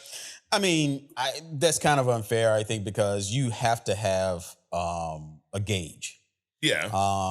And, as you go back in time, people's memories are going to not think about, shit before 10 years ago. Right. So you have this movie, it did great. So where does this movie gauge? Now, as soon as something eclipses that movie, then the next movie is going to be compared to that one, so on and so forth. But that's what we do. We compare shit. We do it all the time. We do, but let's compare the right shit. Like, remember that steak place we went to in Jersey? Yeah. There's some good steak. That's some excellent fucking steak. It's not around here. Right. So let's say I ordered... Hold on. So, what is it? Prime 94 or something like that? Prime and some numbers. Yeah, go look it up. That's some good eating, boy. It was some good eating. Now, we had Jersey Mike's the other day. Yep. Jersey Mike's good, right? Yo, so I shit on Jersey Mike's for so long. I remember the first time I had it, I was driving from somewhere to somewhere. Yep. And I was like, I'm hungry. So I stop in Jersey Mike's and I get this sandwich. So I typically get some kind of turkey bacon kind of thing, right? And I get this thing and it's fucking falling all in my lap because I'm driving. Yep. Obviously, you can't really say anything about that. That's my fault. Right. But it's accountability. It was not memorable. It was memorable in that it was bad. Okay. Because I've gotten better, sandwiches from, the local gas station than this shit, right? So in my mind, Jersey Mike's was bullshit, right? All this time. Would I get the fucking Subway or not Subway? Come on, the Sub Club or some type of club, Turkey Club, some club, some kind of Mike's Club with the Mike's Way. Mike's Way, yeah. Yo, Mike's Way is the completely. way to go. Bro. I mean, you're talking about a single event erasing all previous events. That was that sandwich. It's like a trip in the multiverse. All right, now you delicious. You say all that, so this is why I say we shouldn't compare movies like Fantastic Four to, or anything, Captain America to Infinity War.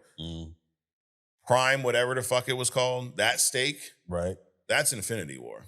Yes. Jersey Mike's, say it's Superman.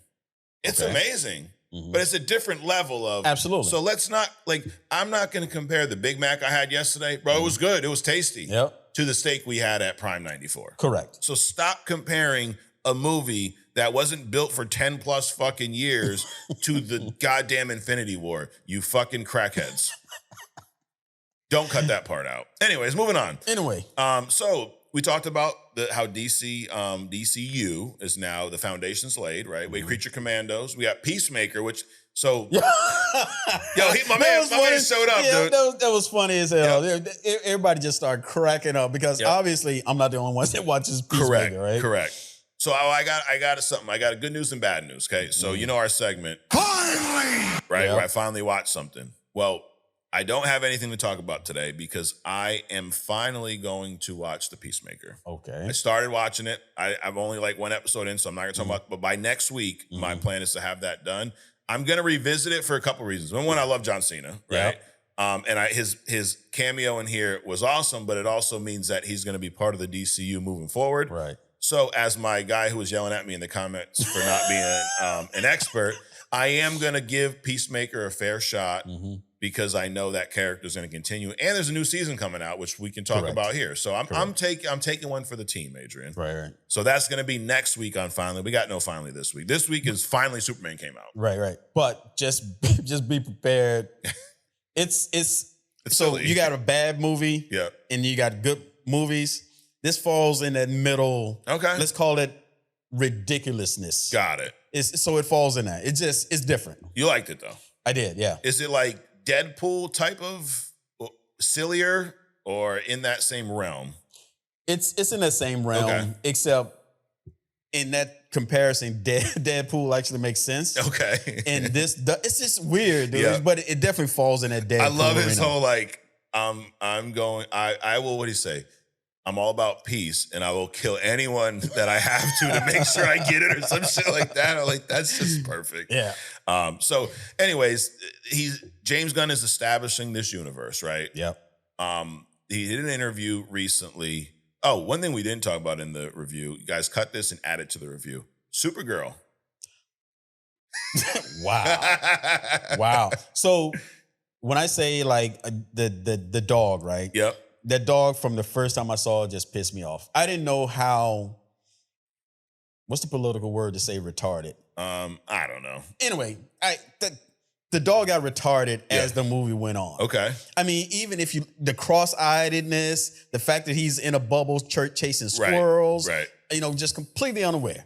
Superman's down, hurting the damn dog, jumping all on him. He's trying to play with you. Mr. Terrific, come on, dog. The damn dog, why you bring the dog here? Yep. But it all made sense at the end because cracked out, drunk ass Supergirl shows up. She was a hot mess. I hope that she never shows up in anything else. Stay off planet with the Red Suns, stay in this continuous circle of getting fucked up and stay out of the Superman movie. But it was entertaining and it explained the fucking terrier. Correct. And it's going to lead to Supergirl, June 26th of next year. Oh, my. Yo, I'm ready, bro. I'm all for that. Wow. Yes. Wow. So this piece of news here is an article about an interview Gunn did, and they're asking him about building out this universe and kind of what his plans are, right? So one of my biggest critiques of the DCEU is they rushed it. Right. You had Man of Steel, and then you literally have a pre-Justice League movie with Batman versus Superman, and then you have you didn't build anything up. So James Gunn's plan is to reestablish DC. This is what he said: DC's best known characters. Started with Superman, right? We know there's a Batman movie in the works. Yeah, we know that they're going to recast Wonder Woman, so that should be in the works somewhere. He's got lanterns. We're going to actually see a Green Lantern represented properly, right? So, and they got multiple lanterns, which is cool. So he's doing that slowly, which will then lead to assembling the Justice League. And this is kind of his schedule. He's going to release 2 live action movies a year, 1 animated film per year, and then a couple live action / animated series on HBO Max. Okay. That's aggressive as hell. It's aggressive. Yeah. I like it though. It is, but we've seen more. I mean, remember when Marvel was putting out like, I don't know, it was like 4 movies a year or some shit.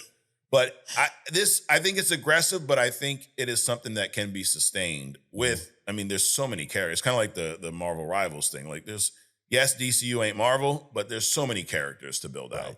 And I guess what's good is you can focus on the main characters. You don't have to pull these little, sideline. You got Superman, build out Supergirl. You got the Lanterns. We know there's a Clayface movie coming next year, September 11th of 26. Did the Thing get in there somewhere, or did that get canceled? And Blade. Wait, say it again. Who? The Thing and the Blade. I thought that was supposed to be like a horror movie based off the not the Thing. Swamp Thing. Swamp Thing. Right. Swamp Thing got canceled. Okay. Clayface is moving forward. That's the one that's going to be like a horror movie. Okay. And he did say this too, that all of these movies are going to have a different tone and feel to them. Sure. So don't expect what you felt in Superman to be in Supergirl even. Like it's all going to be. But and who knows? I would assume her story is probably going to be her going from like a wreck to actually someone who's, somewhat redeemable. I guess. Or maybe she was just partying, dude. Can't knock her for partying. And I mean, you can, but I've just never seen that version. I mean, and if they're going to come out with a Supergirl movie, they can come out, they can spend some money on, the Silver Fox and the Unaliver. Yes. I'm just saying. There you go. Yeah, that would be a good series. We just do a live action series. There you go. Yeah. Movie. But I'm all for this. It's enough it's not too much, but it now if it's bad, it's too much. But 2 movies, 1 animated film, and then, a couple shows here and there. Yeah. I'm down with that. Sure. And we know next year the 2 movies will be Clayface and Supergirl. And then one of the shows will be Lanterns. And then Peacemaker drops August 21st, or starts August 21st of this year. So that sounds like a good mix, because we don't know what's on the board for Marvel. Right. Right. So if Marvel does something that amount, equally amount year to year, we should have some good. They just need to fill in between November and fucking April. Right. They need to fill in those spots, man, because it's just like, make a Christmas movie again, or do some New Year's stuff.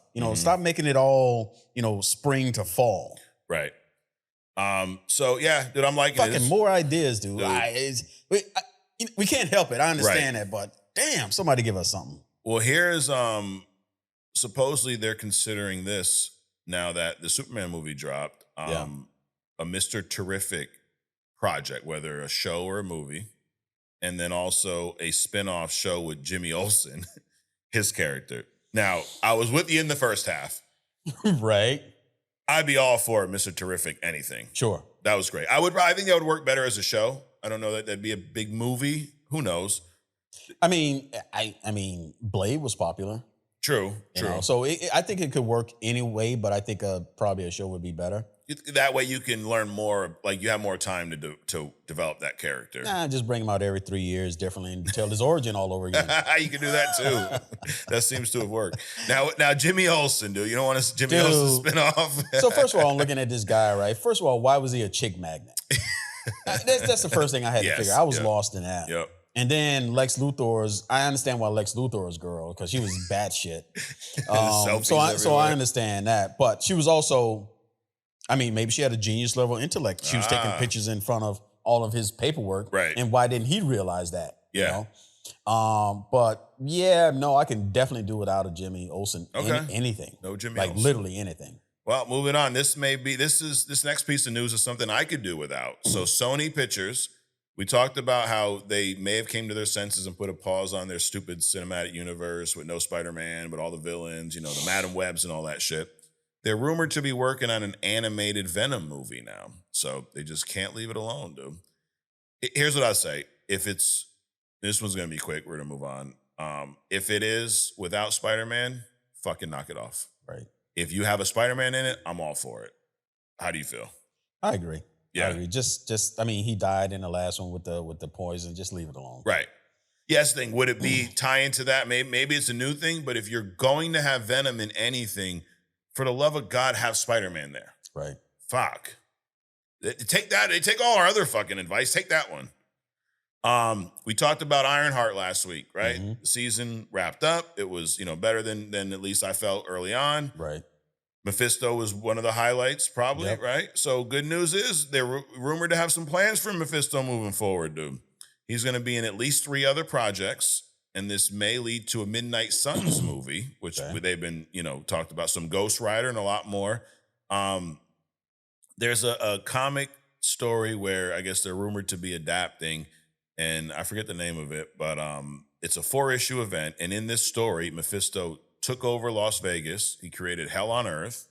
Then he transformed the Avengers into his own demonic team, Ghost Rider-like slaves, forced Wong to assemble a new Midnight Suns to stop this villain, and Mephisto is ultimately defeated when Johnny Blaze sacrifices himself. I mean, they have a lot of the pieces to do this. So I believe in that. I mean, you got Moon Knight. I know you're not huge on that. Well, you never watched it. Moon Knight, you got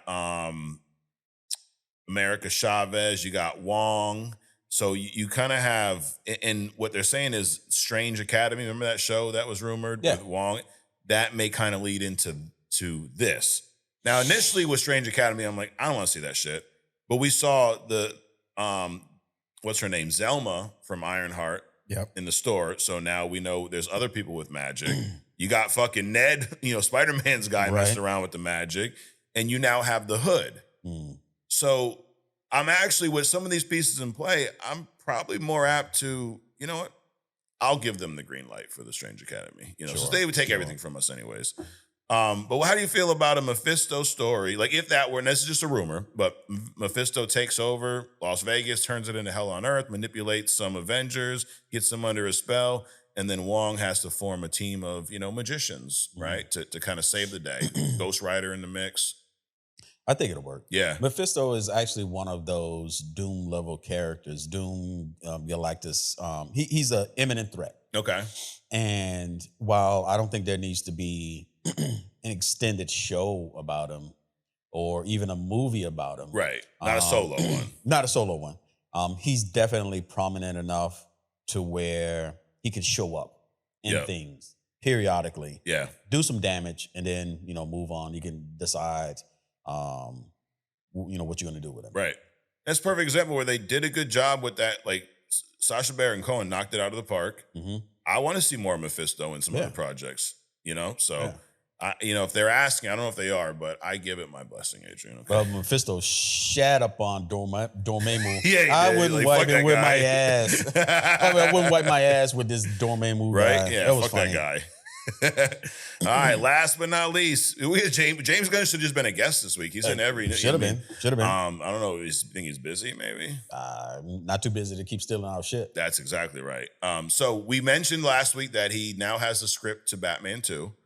And you gotta love reporters. They're trying to get his take on it every chance they get. So they asked him about it, and this is I saw the clip. It was at the Superman premiere. See, what he didn't do was like, why are you asking about that now? Like the Donald. He gave him a quick answer and walked away. He just literally looks at the camera, he laughs and goes, "It's great," and walked away. So it's got James Gunn's blessing. So anyways, that's the last piece of news. Adrian, we're going to wrap this up with a little thumbs up, thumbs down. Let's do it. This is where we recap the news real quick and we just give you a thumbs up or thumbs down. It's pretty self-explanatory, Yep. All right, you ready? Let's do it. All right, number 1. Superman has a strong opening, the first comic book movie since Deadpool and Wolverine to open over 100 million in its first week domestically, 210 million worldwide. I give us a thumbs up. Thumbs up. Fantastic Four First Steps looks to be the second comic book movie to break 100 million since Deadpool Wolverine, based on some early projections from the Wizards, as you put it. I give that a thumbs up. Thumbs up. Fantastic Four First Steps has been described by some of these folks that got to see this preview, not us, by the way, so fuck you guys, as the best MCU movie since Endgame after some previews. Believe it or not, I'm going to give this a thumbs down, not because they're saying Fantastic Four is going to be good. I'm just tired of the best since Endgame. Knock it off. Just say it's going to be great or not. I'm going to give it a thumbs up for what it is. Okay. They're saying that they're building anticipation. They think that it's going to be a great movie. So thumbs up. Sure. I'm just being negative. I'm just tired of the bullshit, Adrian, So James Gunn plans to reestablish DC's best-known characters, eventually assembling them for a Justice League movie. And his plan is 2 live-action movies a year, 1 animated film, with a few live action or animated series on HBO Max. I give that a thumbs up. Whoever you cast for Wonder Woman, make her Amazonian, not runway model, but thumbs up on the news. Sony Pictures rumored to be working on an animated Venom movie. Thumbs down. Can we just fucking stop, Sony? Just stop. Knock it off. Just stop. Give the rights back to the adults. Exactly. Shit. Marvel is rumored to have some plans for Mephisto moving forward. He will be in at least 3 other projects, which may lead to a Midnight Suns movie, some Ghost Rider, and a lot more. Dude, I give us a thumbs up. Thumbs up. Yep, we're a bunch of magicians fighting. That's you know? it. Throw some vampire shit in there and it'd be extra cool. Yeah, I mean, I would assume Midnight Suns, perfect segue for Blade. Yep. Everyone doesn't need their own solo movie. Nope. You know, we're at this point, I mean, you saw how many characters were in Superman. Just drop them in. James Gunn was asked about the Batman 2 script, and he says, it's great, and walks away. I give that a thumbs up. Thumbs up. Yeah, we're pro James Gunn over here now, you know, our boy. He's my boy now, you know. Yeah. Anyways. So I saw this thing where, I won't give you the name yet. There was someone named the highest grossing lead actor of all time. So someone who moved up into first place, okay, with a recent release. Now, I have a list of the 10 highest grossing lead actors of all time worldwide. And I'm going to give you the math on it. I want to see if you know, you could maybe guess some of them, okay? So the math is, if this person is considered a lead role in that movie, whatever the movie did, say the movie did $1 billion at the box office, they're giving them credit for that. Okay. So someone's been a lead actor in 10 movies and they all did 10 billion combined. They're saying that's the highest grossing guy. He's at 10 billion. Got it. Makes sense. But you don't see this list, so it's not planned. Right. If I were to ask you, who do you think some of the top highest grossing lead actors are? What would be some names that come to mind? Deservedly, I would say Denzel. Okay. Pacino. From a box office standpoint, though, not a good act. Like, they just did numbers in the box office with their movies. I don't know. Nothing comes to me fast enough to answer that question. Okay. Live. All right. Well, I'm going to give them to you. Number 10 is, and now here's the thing. They're all, outside of one of them, they all are in comic book movies. Of course. Yes. So number 10 is Chris Evans with 11.4 billion, 29 films. Number 9, Dwayne Johnson, your boy The Rock, 11.4 billion. He's a little bit above Chris with 39 films. Vin Diesel saying I Am Groot over and over again. And the Fast franchise, 11.9 billion. So wait a minute. It's the movies, the number of movies they played in, regardless of what type of movie it is. Correct. So this is the number, this amount is what those movies have grossed with them in it. Correct. Got it. And you want to throw some other out there now that I gave you some? No? Okay. Chris Hemsworth, 12 billion. Okay. Tom Cruise, your boy Tom Cruise, number 6 with 12.6 billion. He did 45 movies. Chris Hemsworth was in 28. Chris Pratt, 14.1, 27 films. Wait a minute, Chris Pratt over Tom Cruise? Yep, he's grossed more. Crazy. It is, right? That's crazy to me. And Tom has more movies, 45 right, films. It's almost double. Yep. But he's got the Guardians movies, right? The Jurassic World movies, right? Yeah, but Pratt is basically new compared to Cruise. Yeah. Big box office. Well, wait. I guess. Zoe Saldana, number 4. Damn. Yep. Well, she's got the Avatar and the Guardians movies. Right. So that's 14.2 billion, 33 films. Robert Downey Jr. is number 3, 45 films at 14.3 billion. Samuel L. Jackson was the number 1 until this past week. Samuel L. Jackson's number 2 now, 14.6 billion, 70 films. And the new number 1 due to Scarlett Johansson, really? 14.9, almost 15 billion, 36 films. Yeah. Yep. Wow. Now, the math's a little weird on this because, like, are they giving her credit for Avengers movies? Like, are they calling her a lead? I don't know. I don't know the math on that. But it's also old money versus new money. Like Al Pacino could be Al Pacino, undisputed great actor. Oh yeah. But when he was making movies, they were giving out like pennies. $4. Yeah. Right. They was giving out cups of coffee. Correct. But now they're giving all these guys because of the reach of movies and the immediacy of movies. Right. I mean, they're paying high.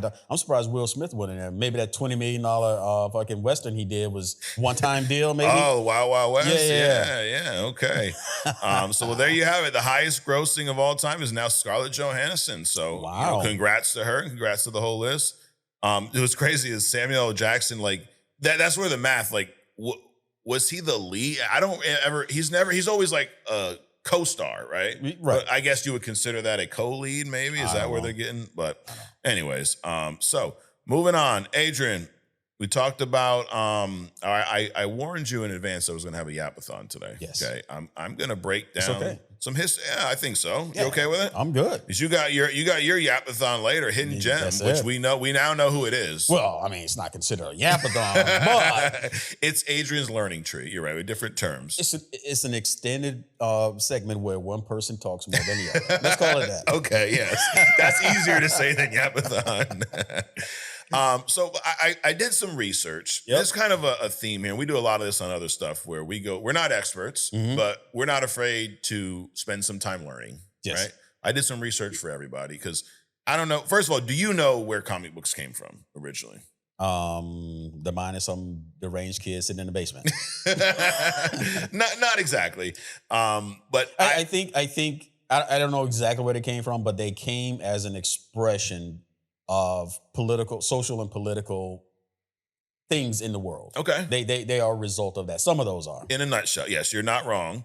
And the reason I dug into this, because I don't want to be like Fox News where I'm talking out my ass. I have no fucking idea what I'm talking about, right?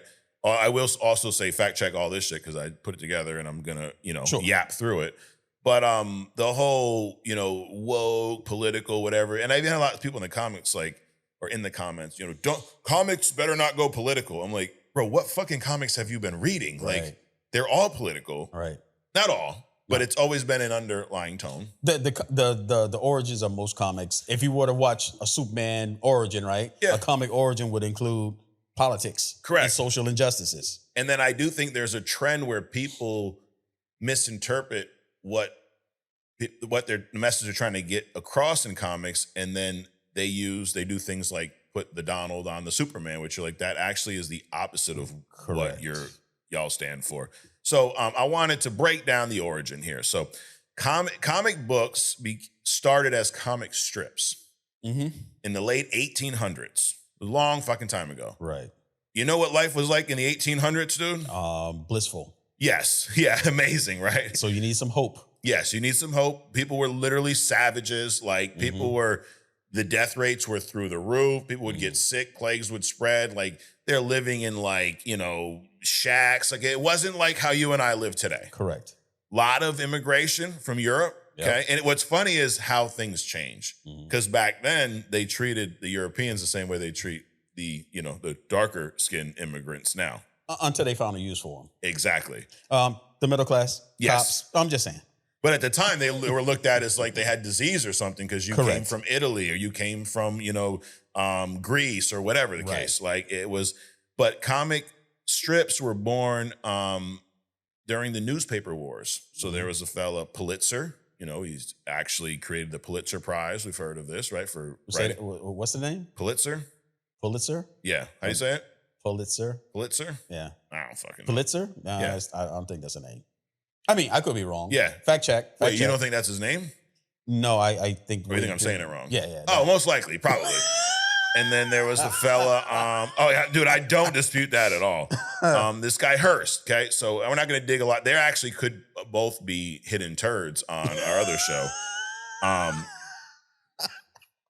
One of them came from money, which I believe that was Hearst. He was like a trust fund kid. And then the other one, Pulitzer, was I want to say he was an immigrant, came from nothing, learned English here. Beautiful English, by the way. Oh, beautiful English. Where did you learn your English, Adrian? I don't know. You don't know? I just picked it up along the way. Okay. But it's actually funny how you speak is a choice. Yes. Because I learned to talk the way I talk today by specifically excluding other things, other elements of language. Okay. Twangs, accents, so on and so forth. Got it. So, all right, these comic strips were created to sell newspapers, essentially. Correct. And newspapers... I say correct like I know. Yeah. Anyway. And newspapers were used to control narratives and control people and spread messages. You ever heard of the Yellow Kid? No. All right, we'll go to our laptop shot real quick. That's the Yellow Kid. He was one of the first characters that, were part of these comic strips. He was a poor kid. He was like homeless. And well, apparently not too homeless. He's drinking. Yes. Well, he's probably stole it, and he would talk in slang and things like that. So, All right. The idea was they were selling newspapers to immigrants. Mm-hmm. That was their audience. And they figured, since a lot of them didn't speak English, if we can have a comic, right, something entertaining that can resonate with everyone, regardless of what language you speak, it'd be a good way to get these people invested, essentially. Pictures, speak a 1,000 words, whether you can read the words or not. Correct. Got it. They knew their audience, and they were in this newspaper war, the two of them. They want to put each other out of business. And back then, I mean, the media's fucked up now, but there were no rules back then. You print whatever you want. Right. In fact, a lot of people believe the Spanish-American War was manufactured by the media, which is crazy. That doesn't surprise me. They sold war the same way they sell outrage today. I mean, nowadays, like, if you're stupid, the media controls you. Right. Because most of the hate comments on whatever side of whatever you're doing usually stem from somebody watching a news clip and adapting that as their opinion. Right. It's kind of like what I said earlier about watching the movies. I know most of y'all have not seen all these fucking movies. Right. You just take someone's opinion and make it yours because you want to be cool. So anyways, they were used to sell newspapers early on. And then eventually they started creating standalone comic books. You ever heard of the Famous Funnies? No. It was a collection. So what some of these publishers started doing was they realized that the comic strips were doing well. They would collect them and then put them out as a comic book. Almost like what a graphic novel is today, right? So you have individual comic books. You collect, hey, this series is 10 issues. Let's sell it as a graphic novel because the story did well. They kind of did the same thing. These comic strips did well. Is collect them and put them out as a standalone comic book. They sold. They targeted them at working class and immigrant kids. Okay. So that was their audience. So it's like when you say, oh, it's woke, who are they making content for? Dude, they started making content for immigrants and working class people. It's just like ketchup or French fries or anything else. They put out a product or cow. Yeah. As an adult, you have no business, drinking another animal's milk, right? I mean, we all do, or some of us do. Yeah. But they figured out so we got this product. Let's figure out how to make money off of every part of it. Correct. So they convince you. They do marketing to convince you to buy a product which you otherwise would overlook. Mm-hmm. Cow's milk, cow's hooves, cow's tongue, fucking intestines, the tail, the this, the that. So we got a product that's not doing so well, newspaper. Yep. So let's target the people that we think that's not educated enough to buy our newspaper. So let's put some comics in there. Yeah. So they do that shit today with everything. Absolutely. So, I mean, it worked. It had this big war, whatever. And then, but from that process, we got comic books. Mm-hmm. And then it all changes, dude, in 1938. You know what happened in 1938? Something like a crash? Nope. Your boy Superman debuted. Or that. Action Comics, June of 1938. This is where Superman debuted. So we're not really doing comic moments this week because we have a lot going on with Superman stuff. Mm-hmm. But check out this early comic, dude. Now, the reason I wanted to just show you this, number one, how he looked back in the day, but I wanted to read, and this is in the first page here. It says, Superman, champion of the oppressed, the physical marvel, who had sworn to devote his existence to helping those in need. Is that much different than the Superman we saw this past weekend? No, like that message is there, right? And It's the same shit. We'll go through it. I mean, he's and I won't get into everything that happens in here. It's actually a cool little read. Sure. And then issue 2, he's getting involved in a conflict in Europe. Like he's trying to prevent a war. Mm-hmm. So like this is who this character has been the whole fucking time, dude. This is not new. All right, you can drop that. Anyway, Superman drops 1938, created by 2 Jewish kids, Adrian, during the rise of Hitler, as a symbol of hope, strength, and justice. Mm-hmm. Superman is essentially an undocumented refugee raised in Kansas. Right. He believes in kindness and truth. You could say he's been woke since day one, right? His creators got screwed by the system as well, though. So they sold Superman to DC, whoever it was called then, for $130. Now, obviously, it was different, $130.38. Sure. But I mean, I don't know the inflation, but what was that? Maybe $1,000 today, maybe. Probably. Nothing crazy. Nothing crazy. While the corporations, how much do you think they made off Superman? Oh, billions. Billions. Yep. So welcome to the American dream, guys. That's it. But the point is, but it served their purpose at the time. Absolutely. Which is, I'm assuming, just like when Marvel sold off all of its shit. Right. It served a purpose at the time. So in fact, they got fucked in the beginning, and then I don't remember when this happened, but at one point they brought him back in and they gave him I think it was like a 20 was it 20 million or 20,000?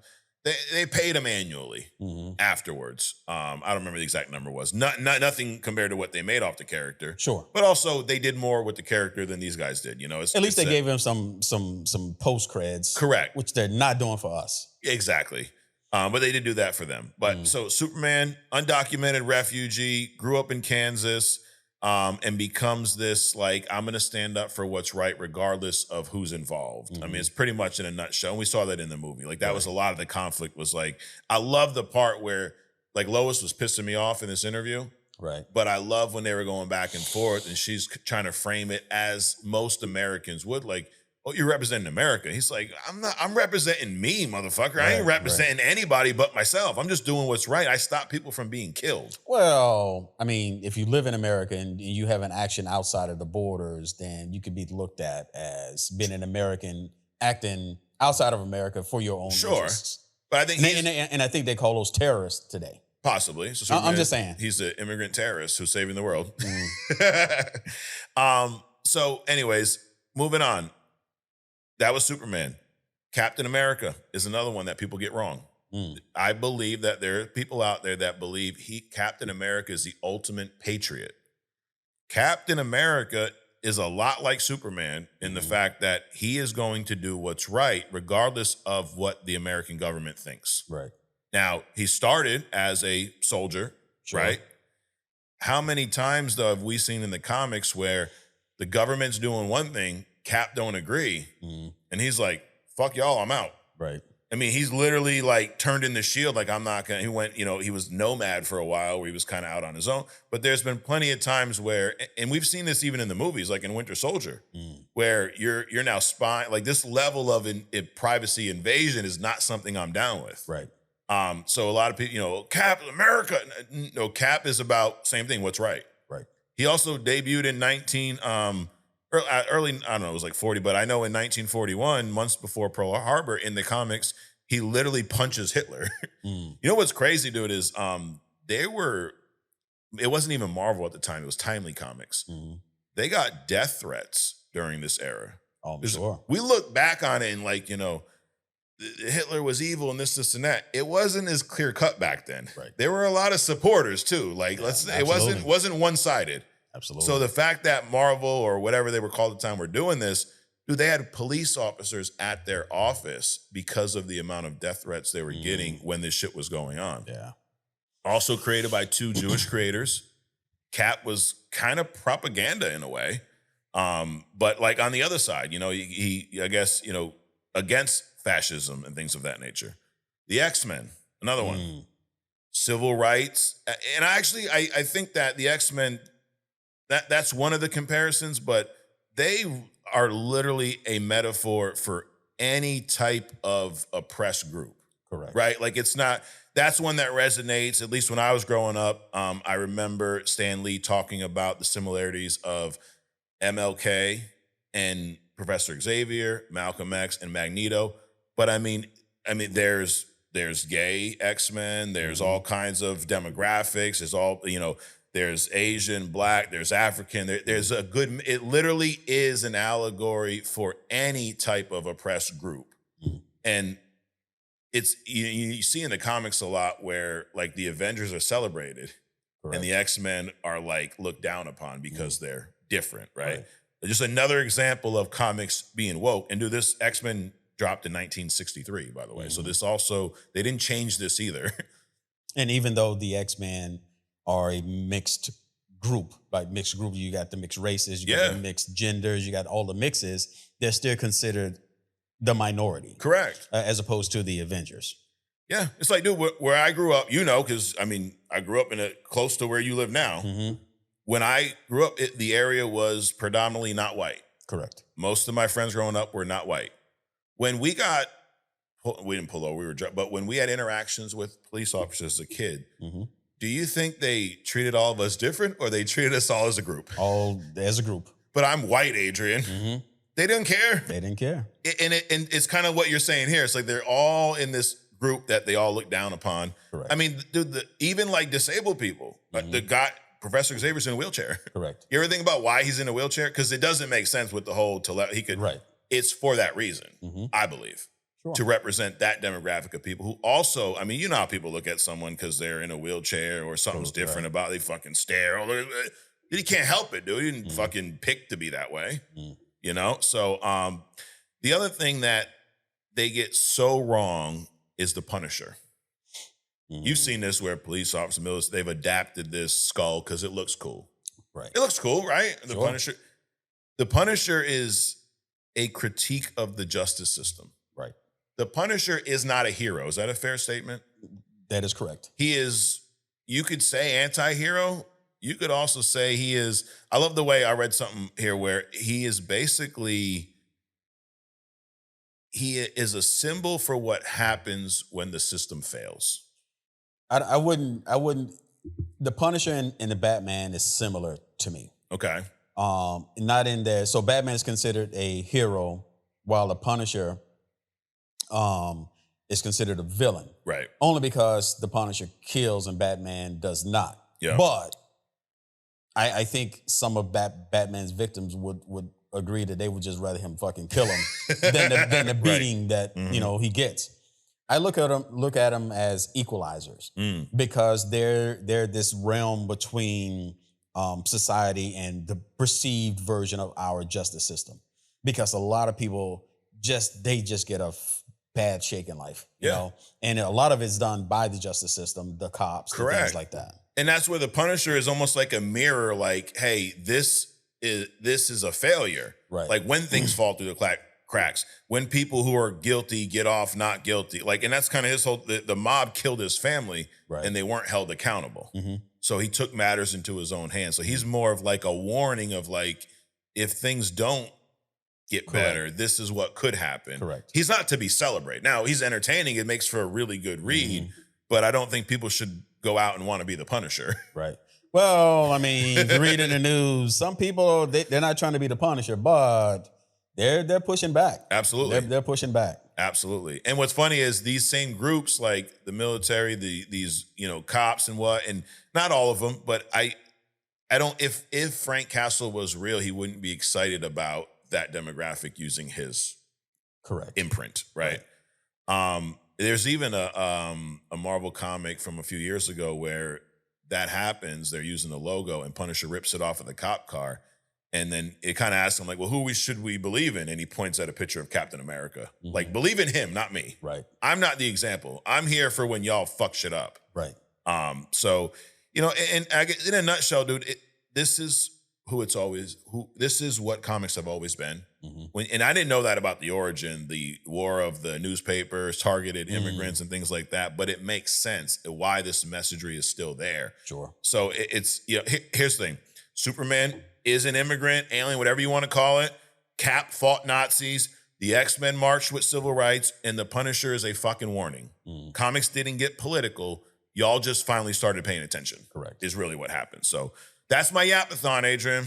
Wasn't that long? It wasn't bad. No. It was a mini yapathon. There you go. All right, because I know we got a few things we got to get to before we wrap up here. All right, so we respond, then we got a terrific hidden gem coming, Adrian, right? Would you say it's terrific? I would say it's terrific. Okay, you did spoil it already, but there'll be one person like, I don't like when you guys spoil it. Well, what are you going to do? Nobody's perfect, right? Oh. All right, so we got some comments. We're going to go through these pretty quick because I want to get to the hidden gem. Because I'm interested in this character because I saw him really for the first time on screen recently. I've seen like him in the comics, but I've never, me, I'm not a big Superman guy. So, All right, anyways, comments. OG Dirte, Mike and Adrian, all the interns and all the interns. All I got to say about Superman is R.I.P. Snyderverse. James Gunn's Superman movie is a must-see. We all know I'm a Marvel fan. This movie, to me, felt like a comic book. People got to stop letting these streamers trick you with their opinions. Absolutely. Absolutely. I'm a comic fan. I love this movie from start to finish. No complaints here. I'm definitely buying this movie when it comes out on Blu-ray. I had fun watching. I agree. It was fun. I have a theory about Ultraman. I think he's going to be Bizarro next time we see him. Yeah, we definitely. And AWAB. All right. He also says he watched Ironheart, didn't like it. I do like season 3 of Rivals. Can't wait for them to drop Blade. Jean Grey is awesome. He says I should let you see the Blade trailer. Maybe that will convince you. Jean Grey is awesome. I played a little bit this past weekend. Yeah. She's a fun character. And then he also says, went to see Jurassic World Rebirth with his girlfriend. She didn't like it. I thought it was funny because I didn't want to see it, and I could have waited for streaming. It was a normal Jurassic Park movie. I would not watch it a second time. Adrian, what did you think of Old Guard 2? OG didn't like it. Nor did I. Really? No. You liked the first one? Yeah, I was hoping off the first one that they were going to make a second one. Got it. But I'm disappointed in the second one, and the way they left the second one, it looks like they're gonna have to segue into a third one, which I am not looking forward to at all. Got it. It's like the premise was there, they just didn't deliver, and the fact that Charlize Theron looks like a plastic man it just didn't do it for me, dude. Got it. They really lost on this one. Okay. Maple Grove says, AWAB, I did my own Finally segment last week where I watched Interview with a Vampire, Troy, and Van Helsing. You know, believe it or not, I've never seen any of those movies. I've seen all of them. You have? Yeah. I think his question's for you. So he says that Troy and Van Helsing were incredible and recommend. Interview with a Vampire is slow but all right. I think Troy may have one of the best fight scenes with Achilles, Brad Pitt versus Hector, Eric Bana. It built up the whole movie and didn't disappoint. The effects were actually really good for the time. Fun 2000 action movie. Have you guys seen these? I have not. You've seen them. Yes. Yes. I agree on Troy. Van Helsing was so much fun. And if you like Van Helsing, you're like Hansel and Gretel with Hawkeye in it. Yep. Okay. That's another fun one. What was the first one? Troy, Interview with a Vampire. Interview with a Vampire. So there's two. You said that was slow. There's two. There's one with Tom Cruise, which I thought was an absolute. That's one of Tom Cruise's like low moments. Okay. When he played that with Brad Pitt. Is that up there with jumping on the couch? Yes, that bad? It is. Okay. It is. It's pretty bad. Because he is absolutely the wrong Lewis. And then the second one that came out like a couple of years ago, Louisiana, it felt more real. It was more about, it was on the forefront of all this gayness and shit. Yeah. So there's a lot of, even though, you know, they're gay vampires, they don't look at it as like that because they live so long, they interact with a bunch of people. They just look at who they're attracted to, whether it's male or female. Got it. So you really would consider them gay vampires. It's just that they loved who they loved. Okay. I think the second one was more on point than the one with Tom Cruise, but they were both slow. Got it. Roman Williams is back. What's up, Mike and Adrian? AWAB. Yo, I liked Ironheart. It was okay, but the one thing that bothered me was how the fuck these two lesbian girls take out all those unarmed or those armed security guards. Like, we get it. Were they in a fight club? Let's be fucking for real. Wait a minute. It was two girls? I thought it was a girl and a dude. They make them, and that's kind of my point. They made them look so much alike. Oh, you talking about the siblings? Yeah. Okay. But I mean, he did discover them underground fighting. Sure. So that kind of explains that. Okay, that make a little sense. But I don't know if they're two girls though. Who knows? Are they? I don't know. Yeah, fact check that one. We don't know. We fact check Broman's comment. He says they're as useless as WWE black shirt security guards. Definitely. Yes. And other than that, I like it. And the Mephisto reveal was dope. 100%. Yep. Let's see. That dude Pablo says he just saw Superman. 8 out of 10 for him. It was fire. Yep. He says the reviews about it being too woke really pisses me off. Everybody just wants to bitch about something. That's true. Yep. Let's see. We got Bloody Knuckles show. Love Man of Steel last hour. Love Batman vs Superman, but everyone has loved Superman and Nick C. So why y'all have to say no? You know what? I don't know what you're saying, dude. I don't know what you're saying. Mike. He's commented the same thing twice. All right, the Captain Canada, someone good. AWAB, what's up, fellas? I do agree with Adrian about Pedro's read. Read ain't reading. No. Okay, but I'm sure the movie will be amazing either way. Okay, it's positive today. I also agree with Mike's take on Man of Steel. Did like Cavill as Superman, but the movie as a whole was mid. Mid is a stretch, dude. It was a fucking atrocity. Still sad nothing came to be with Tom Welling's Superman movie. Smallville is my favorite show. Yep. Love rewatching it every few years. We'll watch James Gunn's Superman, which, fun fact, has rumored cameo from Michael Rosenbaum from Smallville. I don't know if he was in there or not. Doing a photo op with both. Wait a minute, what was that comment? He said that there was a rumored cameo from Michael Rosenbaum from Smallville. I didn't see him in that. Who was my favorite Lex Luthor of all time? So Smallville was my favorite version of Superman. Yep. With Tom Welling. Okay. I would have loved to have seen him on the big screen. And Rosenbaum was the best version of Lex Luthor that I've seen. Got it. He says Superman. Until they fucked him toward the end. They fucked that whole show up toward the end. Yeah, I mean, they could never make Superman. They never showed the Superman symbol.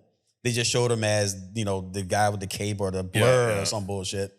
Even at the end when he was going up against this super threat, and they just kind of ended the movie that way. And Rosenbaum, he got fucked toward like several things in. They actually had him looking like with a mask on, so you didn't really see his whole face. You saw some guy with a mask on for whatever reason, bald headed, which wasn't him. Toward the end, and then the sexiest girl in the show, the blonde who was over the Watchtower, I forget her name. Yeah. So she's wrapped up in this whole sexual scheme. She was like helping recruit people into fucking sex trafficking or some crap toward the end. So it was just the whole thing toward the end, but still, that's my favorite. Smallville's my favorite. Rosenbaum, my favorite. Lex Luthor, Tom Welling should have been on big screen. Got it. He says Superman's his favorite DC character, followed closely to Batman. Watching Jurassic World first because of the misses. Is Jurassic World like the wives and stuff love Jurassic? Well, my wife too. She's like, oh, check out my wife. It's the same fucking movie over and over again. I don't know what's up with that. All right, seems to be a trend there. All right. Oh, so we talked about. Well, I did a poll about going live. So my thought is, I'm going to be going live on TikTok. And it seems like the weekends are the best, Saturday, Sunday night. So we will let you guys know. And what we would do is it would be open for everyone. But if you're one of the interns, there's a good chance that I'll invite you and we can go back and forth. You know, it'll be fun. But that will be coming in the next few weeks. All right, couple more. Slapper Wrestling, my boy Slapper. Gentleman AWAB, I got to see Jurassic World. It was okay, 6.5 out of 10. Ending was horrible. Okay. D-Rex was something out of Godzilla, like the director made a xenomorph / T-Rex. Okay, sounds good. And then Marshala Ali was great in it. I'm sure he was. He says that he's ready to be Blade. Let's see. Ghost Rider, Blaze returns, Lobo vs. Superman, and Punisher War Journal are very influential at the same time. The X-Men animated show, too good, love it, can't wait for 97. Okay. My official suggestions for hidden gems are Mojo or Magic. Magic's a good one. That's, what's his name? Sister, right? Rasputin, Colossus. Question for my guys. What's your official top 5 animated Marvel and DC movies? And 2, would you be interested if they cast the TV show Flash as the DCU Flash? The CW Flash? Yeah. Hell yeah. Yeah. Hell yeah. I've only seen like 1 or 2 episodes and I'm down with that. Yeah. Top 5 animated. We'll do that next week. So remember this, top 5 animated movies, DC or Marvel. We'll do that next week, Slapper. And I'll get back to you on my top 5 comic book movies. Got to think it over. Also, I don't know if you guys have seen Dragon Ball Z. I don't watch that. But do you think Goku could solo the Justice League? I mean, anyone can, so possibly. There you go. Doodly Bop is an intern. I always felt like Superman was lazy writing in the comics that basically gave him every important power outside of invisibility and mind reading and still make us believe he would struggle against almost any villain, okay? Yeah. He feels a little too convenient for every situation. They had to create an overabundance of kryptonite. I do agree with that, try to counteract. They do, but I think what we saw in this movie was a good job of the things he struggles with. It's not the power, it's not the strength. It's trying to do the right thing and deal with all the backlash. It's a different, his dilemma is different than most people. Right. He has the power to do whatever the fuck he wants, but he's got this moral compass that holds him back. Right. And he does make a point. I think there's an overabundance of kryptonite. It's like it's supposed to be this rare thing. I mean, why don't just why if Lex wants to defeat Superman, why don't he just make rings for everybody on the planet? Right. And just give it to him for free. Sure. No more Superman. Yep. Just come up with a kryptonite cologne or something. Yeah, exactly. Spray it on, and Superman's weak around you. There you go. And you find out that Clark Kent was Superman real quick. Right. And he's supposed to be a genius. Prime 76 says the Snyderverse was an utter masterpiece. Like, come on, dude. Seriously. I know, Adrian, you say everyone can have their own opinion, but that's a fucking stupid one.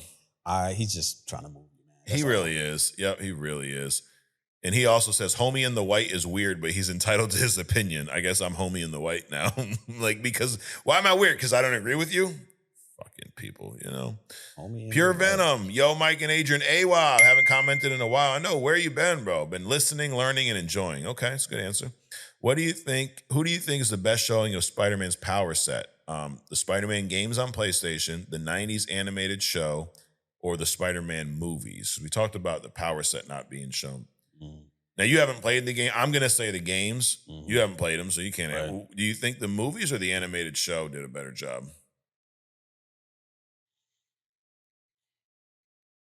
I would say the movies. Yeah. I just don't think they haven't done a great job. Like, they still have some room to go. But, correct. All right, let's get we got some time. Get like 2 more, and then we'll get into Hidden Gem. Let's see. Brandon Jones. The coolest thing that happened with Superman is that bullet crumpling against his eye when that guy shot him on the roof. Pretty sad, honestly. Make Superman cool again, or just watch The Boys. Okay. Yeah, that's the Brandon Routh version of Superman. That was it. Yeah. That was actually real cool. To see that. Okay. I did like that the flinch wasn't in this movie when they threw the can at him. There was some good stuff there with how, he got to see how strong he really was. TNT Spider-Man says, so rewatching 2015 Fantastic Four, because my girlfriend has never seen it. Leads to say she didn't like it. My question is, did you guys know the Mole Man was in that movie? He was played by Tim Blake Nelson and didn't really do anything, but they still credit. I did not know that. Did you know that? No, I did not. I tried to delete that movie from my memory because that was fucking bad, dude. That was really bad. Let's see. Sons of Sekmat says, I need to see Ironheart just for Mephisto. Yes, you do. Yes, you do. And then let's get one more. Oh, here we go. That dude Pablo, he says, hot take, I'm ready for a buzz on this. Superman is a sideline character at best. No. Justice League ain't shit without the Batman. Yes. Martian, Green Lantern, Wonder Woman, and maybe Flash. I don't get the Boy Scout, man. Change my mind. Give me some good comics to read, but the guy is boring. If you have all the powers and never use them, what's the point? There is the reason Batman is top tier. No powers, yet he uses every skill imaginable. I'm a Marvel shill, but Batman's always my fave. And I would say kind of what I said to the other one. I think that you got to look at Superman through a different lens. It's not about, is he weak power-wise? It's about this. It's about Batman ain't afraid to fucking break your leg and hospitalize you. His only rule is I ain't going to kill you. Right. But would you say Batman cares about kindness? No. No, I don't think it's on his radar, dude. No. I don't think he gives a fuck at all. He cares about results. Exactly. And I think that's where you see those two be at odds sometimes. Correct. So I think that you got to look at it through a different lens. And I was with that dude Pablo up to like literally this movie. I'm not gonna lie, James Gunn's movie has changed my perspective on this character. I said to you asked me why I didn't like Superman. Right. And I said because I don't feel like he's been portrayed properly in live action yet. And that is, I consume more live action than I do comics. That's the truth. I was born in 85. I was born into the live action movies. We had Batman, Superman already in live action at the time I was, when I was old enough to remember what I was watching. Right. So I always had that. You had comics first. Didn't have these live action movies. Like eventually they did, but so to me, I got to have both. And I never seen them done properly up until this movie, honestly. Well, for perspective, when the first Superman came out, he was running everywhere. Right. He was leaping over buildings, but he couldn't fly. Correct. So they've evolved him like they have many of them. Mostly the female comic book characters, they've evolved. But, Superman evolved too. You know, remember Aquaman was this dude in fucking, green tights, underwater doing this bullshit. which they've evolved him into being the underwater version of a Superman. Correct. Right? Meaning that he didn't talk to fish. He kind of talked to the water that talked to the fish. Yeah. So they took out the nonsense. They took out the flapping. They made him as strong as he needed to be. I mean, because, in the first remake of with Jason Momoa, he's lifting the submarine up out the water. That's the Aquaman. So they've evolved these characters into different things. So yeah, they didn't, for the time, they portrayed him as what he was, but as he has morphed, Superman specifically, as he's morphed over the years, they've kind of done it, but I think they did a good job in this one. Like, the fact that the building stayed together. Well, first of all, the fact that he decided to keep the building, which eventually crumbled onto the ground, instead of just moving the woman out of the way, that was ridiculous. Yeah. And the fact that he could hold the building up when literally we talked about this, right. You put pressure on one point, the rest of the building should move away. Sure. But the way they portrayed his power, he strained a little bit, not too much. I thought that was cool. Yeah. So, I mean, they're doing a better job Absolutely. of portraying his power in his set. And his speed is instinct. Like, as much as the squirrel thing's goofy, Yep. but the fact that he is that fast, Right, that aware to go grab a damn squirrel in the middle of all this, is cringy as it is, it shows you how badass he is. Yeah, well, while Godzilla's stepping on people, he goes and saves Nobody the died, squirrel. Adrian. Nobody died. And those buildings were evacuated, by the way. Get the fuck out of here, dude. So you got a bazillion people. Everybody's on the bridge in 5 minutes. I don't think so. I told you. I'm just saying. It was overstuffed, dude. I'm telling you. My only critique. So, but visually, it was cool. It was amazing, dude. Yeah. So even though there was no water falling from the river into the void, but All right, moving on. Hidden gem, Adrian. I'd love to go to TikTok because I had some fucking comments this week, but we don't have time for that. Maybe I'll do that in a whole nother video by myself and just yell at people for an hour. But maybe not. All right, Adrian, hidden gem. This terrific hidden gem you got. All right, we're going to make this quick. So the hidden gem this week is Mr. Terrific, Michael Holt. He is the second version of Mr. Terrific. Okay. But they both had they advertised for everybody. They had shit written on their uniform, so on and so forth. But this version of Mr. Terrific, and the actor in Superman did an outstanding job. They wrote him well. You see him in Superman where he's at that camp on the beach. I mean, the spaceship landing, the spaceship and the helicopter landing on the beach. I mean, people should have got shredded to pieces. But, it's the movie, so not much sand disturbed. All right, we'll call it that. But the beach scene is iconic. I won't say iconic because just kind of learning about this cat. But it's true to his power set. So his power set is that he has no powers, right?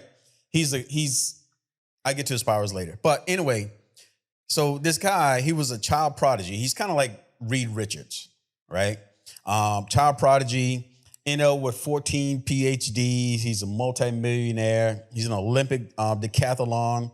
So when you see him on the beach doing the things that he was doing, that's well within his wheelhouse, even though he doesn't have. So he's kind of like a Batman, but with all this tech that he uses more so than Batman. So Batman's skill set, his primary weapon is himself. Mr. Terrific's weapons are his other weapons. Okay. And we'll get to what those are. So anyway, 14 PhDs in all kinds of discipline, obviously genius level intellect. However, he considers himself the third smartest person on the planet next to Batman, Bruce Wayne, and Lex Luthor. Okay.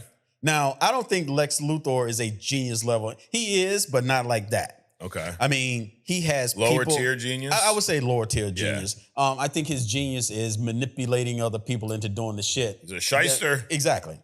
So genius level intellect, because Lex Luthor doesn't have 14 fucking PhDs across all of these different disciplines. His mind is such that, he never forgets anything that he ever sees, so on and so forth. Has multiple businesses, which is how he became this billionaire. Black belt in 6 different martial art disciplines. So he was reading or deciphering or understanding the works of some of, like the smartest people, on the planet, like Einstein and so on and so forth, while other people were struggling with, Sesame Street. So he's like that level. But I think out of respect or something, he considers himself the third smartest. But he's definitely the smartest in the JLA. Okay. His uniform. So his biggest thing is that he has no superpowers other than the fact that he's a badass, hand-to-hand, Olympic level athlete. But so he has two main things, right? He has these T-spheres, which we saw in the movie. Yep. These are remote control robots that it's like little drones, kind of, right? Correct. Yeah. That he uses for different things, including he can, he can project himself, a holographic version of himself through these things, and they're used for other things like hacking into machines and generating energy blasts and so on and so forth. The T-mask, which we saw in the movie, yeah, it's fused to his body, which he can make it appear and reappear at will. But the key thing about the T-mask is that it makes him invisible to technology.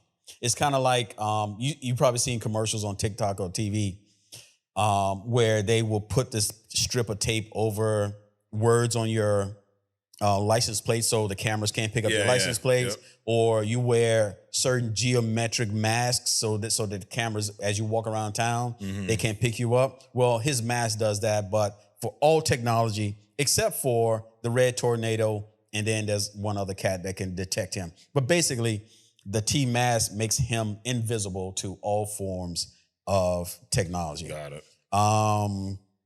He can also, track other people through. It does a lot of things. It's kind of like a communications mask that he uses also. So the T-mask, the T-spheres, those are that's his equivalent of the Batman's utility belt, right? Now, about him personally, seems like a cool guy. He has a friendly rivalry with Batman, even though he and Batman have different ways of going about solving problems. They also strategize and talk about, whose best method of solving problems is, but they have a high respect for each other. So I think that's pretty cool. He's also one of the two main superhero physicians in the DC universe. We don't hear a lot about like doctors, but he's one of those people that can do that. I mean, that's really it. I mean, I think he's a formidable character. The fact that he can pretty much hack into any computer makes him like a super threat. I think they did a very good portrayal of him in this movie. I'm definitely interested in seeing more of him. Not necessarily a Mr. Terrific movie, but he's a very good supporting cast. He can pop up anywhere. He took over as the manager of John, who is the Martian Manhunter. I think he's more powerful than Superman. To be honest, I think he's like underrated, extremely underrated. But so when John retired from like being over the Watchtower, managing the Watchtower, they put him, Mr. Terrific, in his place, and he's also been the kind of the Overwatch of the JLA at some point. He was elected in when other superheroes kind of went away. So I think this is an important character. I think we'll see him more. We just gotta convince Gunn to make a garage door that opens faster than the one that did. That was funny. That was funny though. And I love that, like, she pointed it out, because sometimes you see stupid shit like that, and obviously it was a very intentional joke, but that to go back to Superman a little bit, the humor made sense. Yes, it was funny in the right moments from the right characters. The worst thing that happens a lot of times, like you always talk about the Thor split. I don't need Thor being the jackass. Correct. Thor's humor comes in his aloofness, his arrogance, his overconfidence. He's funny in that way. Correct. Him doing a fucking split with a damn, 80s rock and roll jacket, it's just ridiculous. But the humor in this movie hit at the right. Crypto was funny. Superman, he wasn't funny. Like things he did were funny at times, but he wasn't the comedian. Sure. The interactions with the robots, some of his comments, like, Lex Luthor's crash outs were funny, but he wasn't a comedian. It was done right. But Mr. Terrific, hidden gem, Adrian. And it sounds like you might get your wish, because we did talk about in News and Rumors that there is a Mr. Terrific project rumored to be in the works. Sure. We don't know what it is, show, movie. If you had your pick, would you prefer a show or a movie? I would say a show. But I would say he could be cameo in other movies. He should be, right? But he's also at his 2 superhero limit, this actor, because remember he played in one of the X-Men movies. That's right. He was the guy who, I forget the character's name, but he's supposedly unalivable. I don't know. And then fucking Sebastian Stan, the guy Hellfire Club guy, Sebastian Stan, right? Is that right? No, Sebastian Stan is Iron Man. Stan is Iron Man. Oh yeah. Shit. Who's the Sebastian Shaw? Shaw. Yeah. Okay. Yes, Shaw. He killed him, and it's like this guy's supposed to be like unkillable, but whatever. So he got his redemption here. Sure. Played someone comic accurate, and they didn't screw it up. So should I change my rules to where if you have a 2 comic book character limit, as long as you're in the same on the same team? Oh. So 2 for Marvel, 2 for DC. Maybe 2 for DC. I mean, I think you're gonna have to. We are rule fluid here, so yeah. But I mean, it's also kind of shitty because it's boxing out all the other people that could play these characters. Got it. Right? How about you get a pass if you did a really shitty job? You get a chance at redemption. Nah. No? I think I'm sticking with the original rule. All right, two fucking so he's at his Not limit. that anybody's listening to me on that, but I know. But you know what? It's good to have rules. Still all the other money making shit. True. It's good to have rules, even though no one follows them. Exactly. It's called being a parent, right? Yeah, exactly. A rule's not to do that. They're like, yeah, fuck you, Dad. Yeah. Anyways, well, we do have one rule here. We wrap up every week with agree to disagree. This is where I throw out, I got 10 this week, Adrian. Yep. My opinions at Adrian, and I pay him on the side to agree with me, which then pisses all you off. Not really. Not at all. Not at all. Actually, yeah, not really. Not at all. We don't imagine we getting paid. Somebody. Yeah. Where is the money? Yeah. Show me the money. For real. Well, as your boy Tom Cruise too, dude. Jerry Maguire. Yep. I did see that one. I've seen that. Believe it or not. Well, even though he didn't say it. Yeah. Well, the guy Cuba Gooding Jr. made him say it. Correct. Anyways, yeah, that's true. Yeah. All right, agree to disagree. These are my opinions. I'm going to throw them at you, and you're going to let me know if you agree or not, Adrian. Starting off hot. Number 1, David Cornsweet was an improvement over Henry Cavill as Superman Clark Kent. Disagree. Superman was better than the entire DCEU, including Zack Snyder's Justice League. That's a stretch, but I would agree on the surface. Okay. Superman is James Gunn's best movie. Now, mind you, a Guardians trilogy, Suicide Squad. I mean, there's some other shit in there, but to me, it was his best. It's the best for today. Okay, so you agree? Yes. Comics are woke and always have been. Always agree. And if you don't believe me, go check out my yapathon about it on our YouTube page. Fantastic. I'm changing my stance, Adrian. I might be in the middle of a glazing, but Fantastic Four will not be better than Superman. Ooh, I disagree. Okay.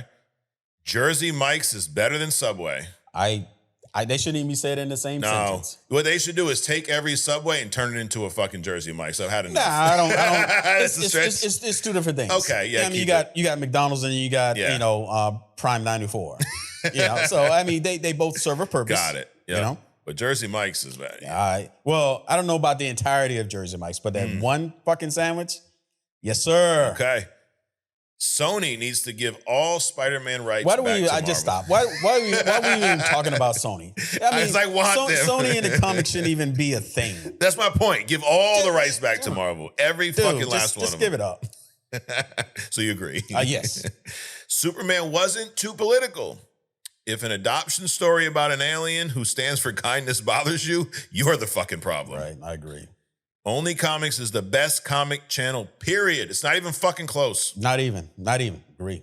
Everyone watching, stop what they're doing right now. Stop. Stop it. And go subscribe to Only Comics YouTube or Spotify or Apple Podcasts. Something. One of them. Get involved with Only Comics. Absolutely. However you do. And then if you like us that much, like a handful of people do, write us a check. No, you don't do that. You can subscribe to our membership. There you go. Every Wednesday. So that was the show today. Every Wednesday we get back together here and we talk about some conspiracy stuff. We're going to talk about Appalachian Mountains. We talked about maybe some cryptics. Who they may be there or maybe not. I don't know. Hey. We all talked about weather manipulation last week. How about the timing of this? Weather manipulation, and then you saw the flood. Dude, that's so sad. It's so sad. It's crazy. But they don't care. They don't care. Nope, it's horrible. It's all about the money. I'm going to give you a spoiler. I'm going to touch on that a little bit too, and then we got some wrestling moments. Now, I want to see what's going to happen after the fact to that area, because typically when you have that weather stuff come through, there's a rebuild. Well, you wait till other stuff, because I got some news on that. So and you can sign up for that right on our YouTube channel, right in our description, right on the main page that says join. It's all of $4.99 a month. What you get is you get Only Comics a little bit earlier every Monday, and you get a whole nother podcast, other stuff. We're actually going to start going live on TikTok. So if you're a member, if you're an intern, you're going to be invited to that to maybe shoot the shit with us, as they say. It'd be a lot of fun. We got a nice little community here. Really shout out to all of, this is something that I said this in the past. We do this for our own entertainment. Right. It's fun. Right. But in doing that, we've developed a nice community of followers, subscribers that sit here with us every single week. They comment, they support us, they buy the merch, we have a good time. It's an escape from all the bullshit that goes on day in and day out. And that, I think, is probably the best part of it. Yeah. Well, the best part is this. That's the best part. The goddamn fucking pop vinyls that won't stand up. See, Adrian, I was ending on a positive note. You're trying to anger me. You're like that construction guy. That's not positive. It doesn't take much. I'm all about kindness now, Adrian. My new Superman stuff. Yeah. Fact check that too. Because no. Is it weird to you that resonates with me? No comment. Anyways, moving on. Moving on.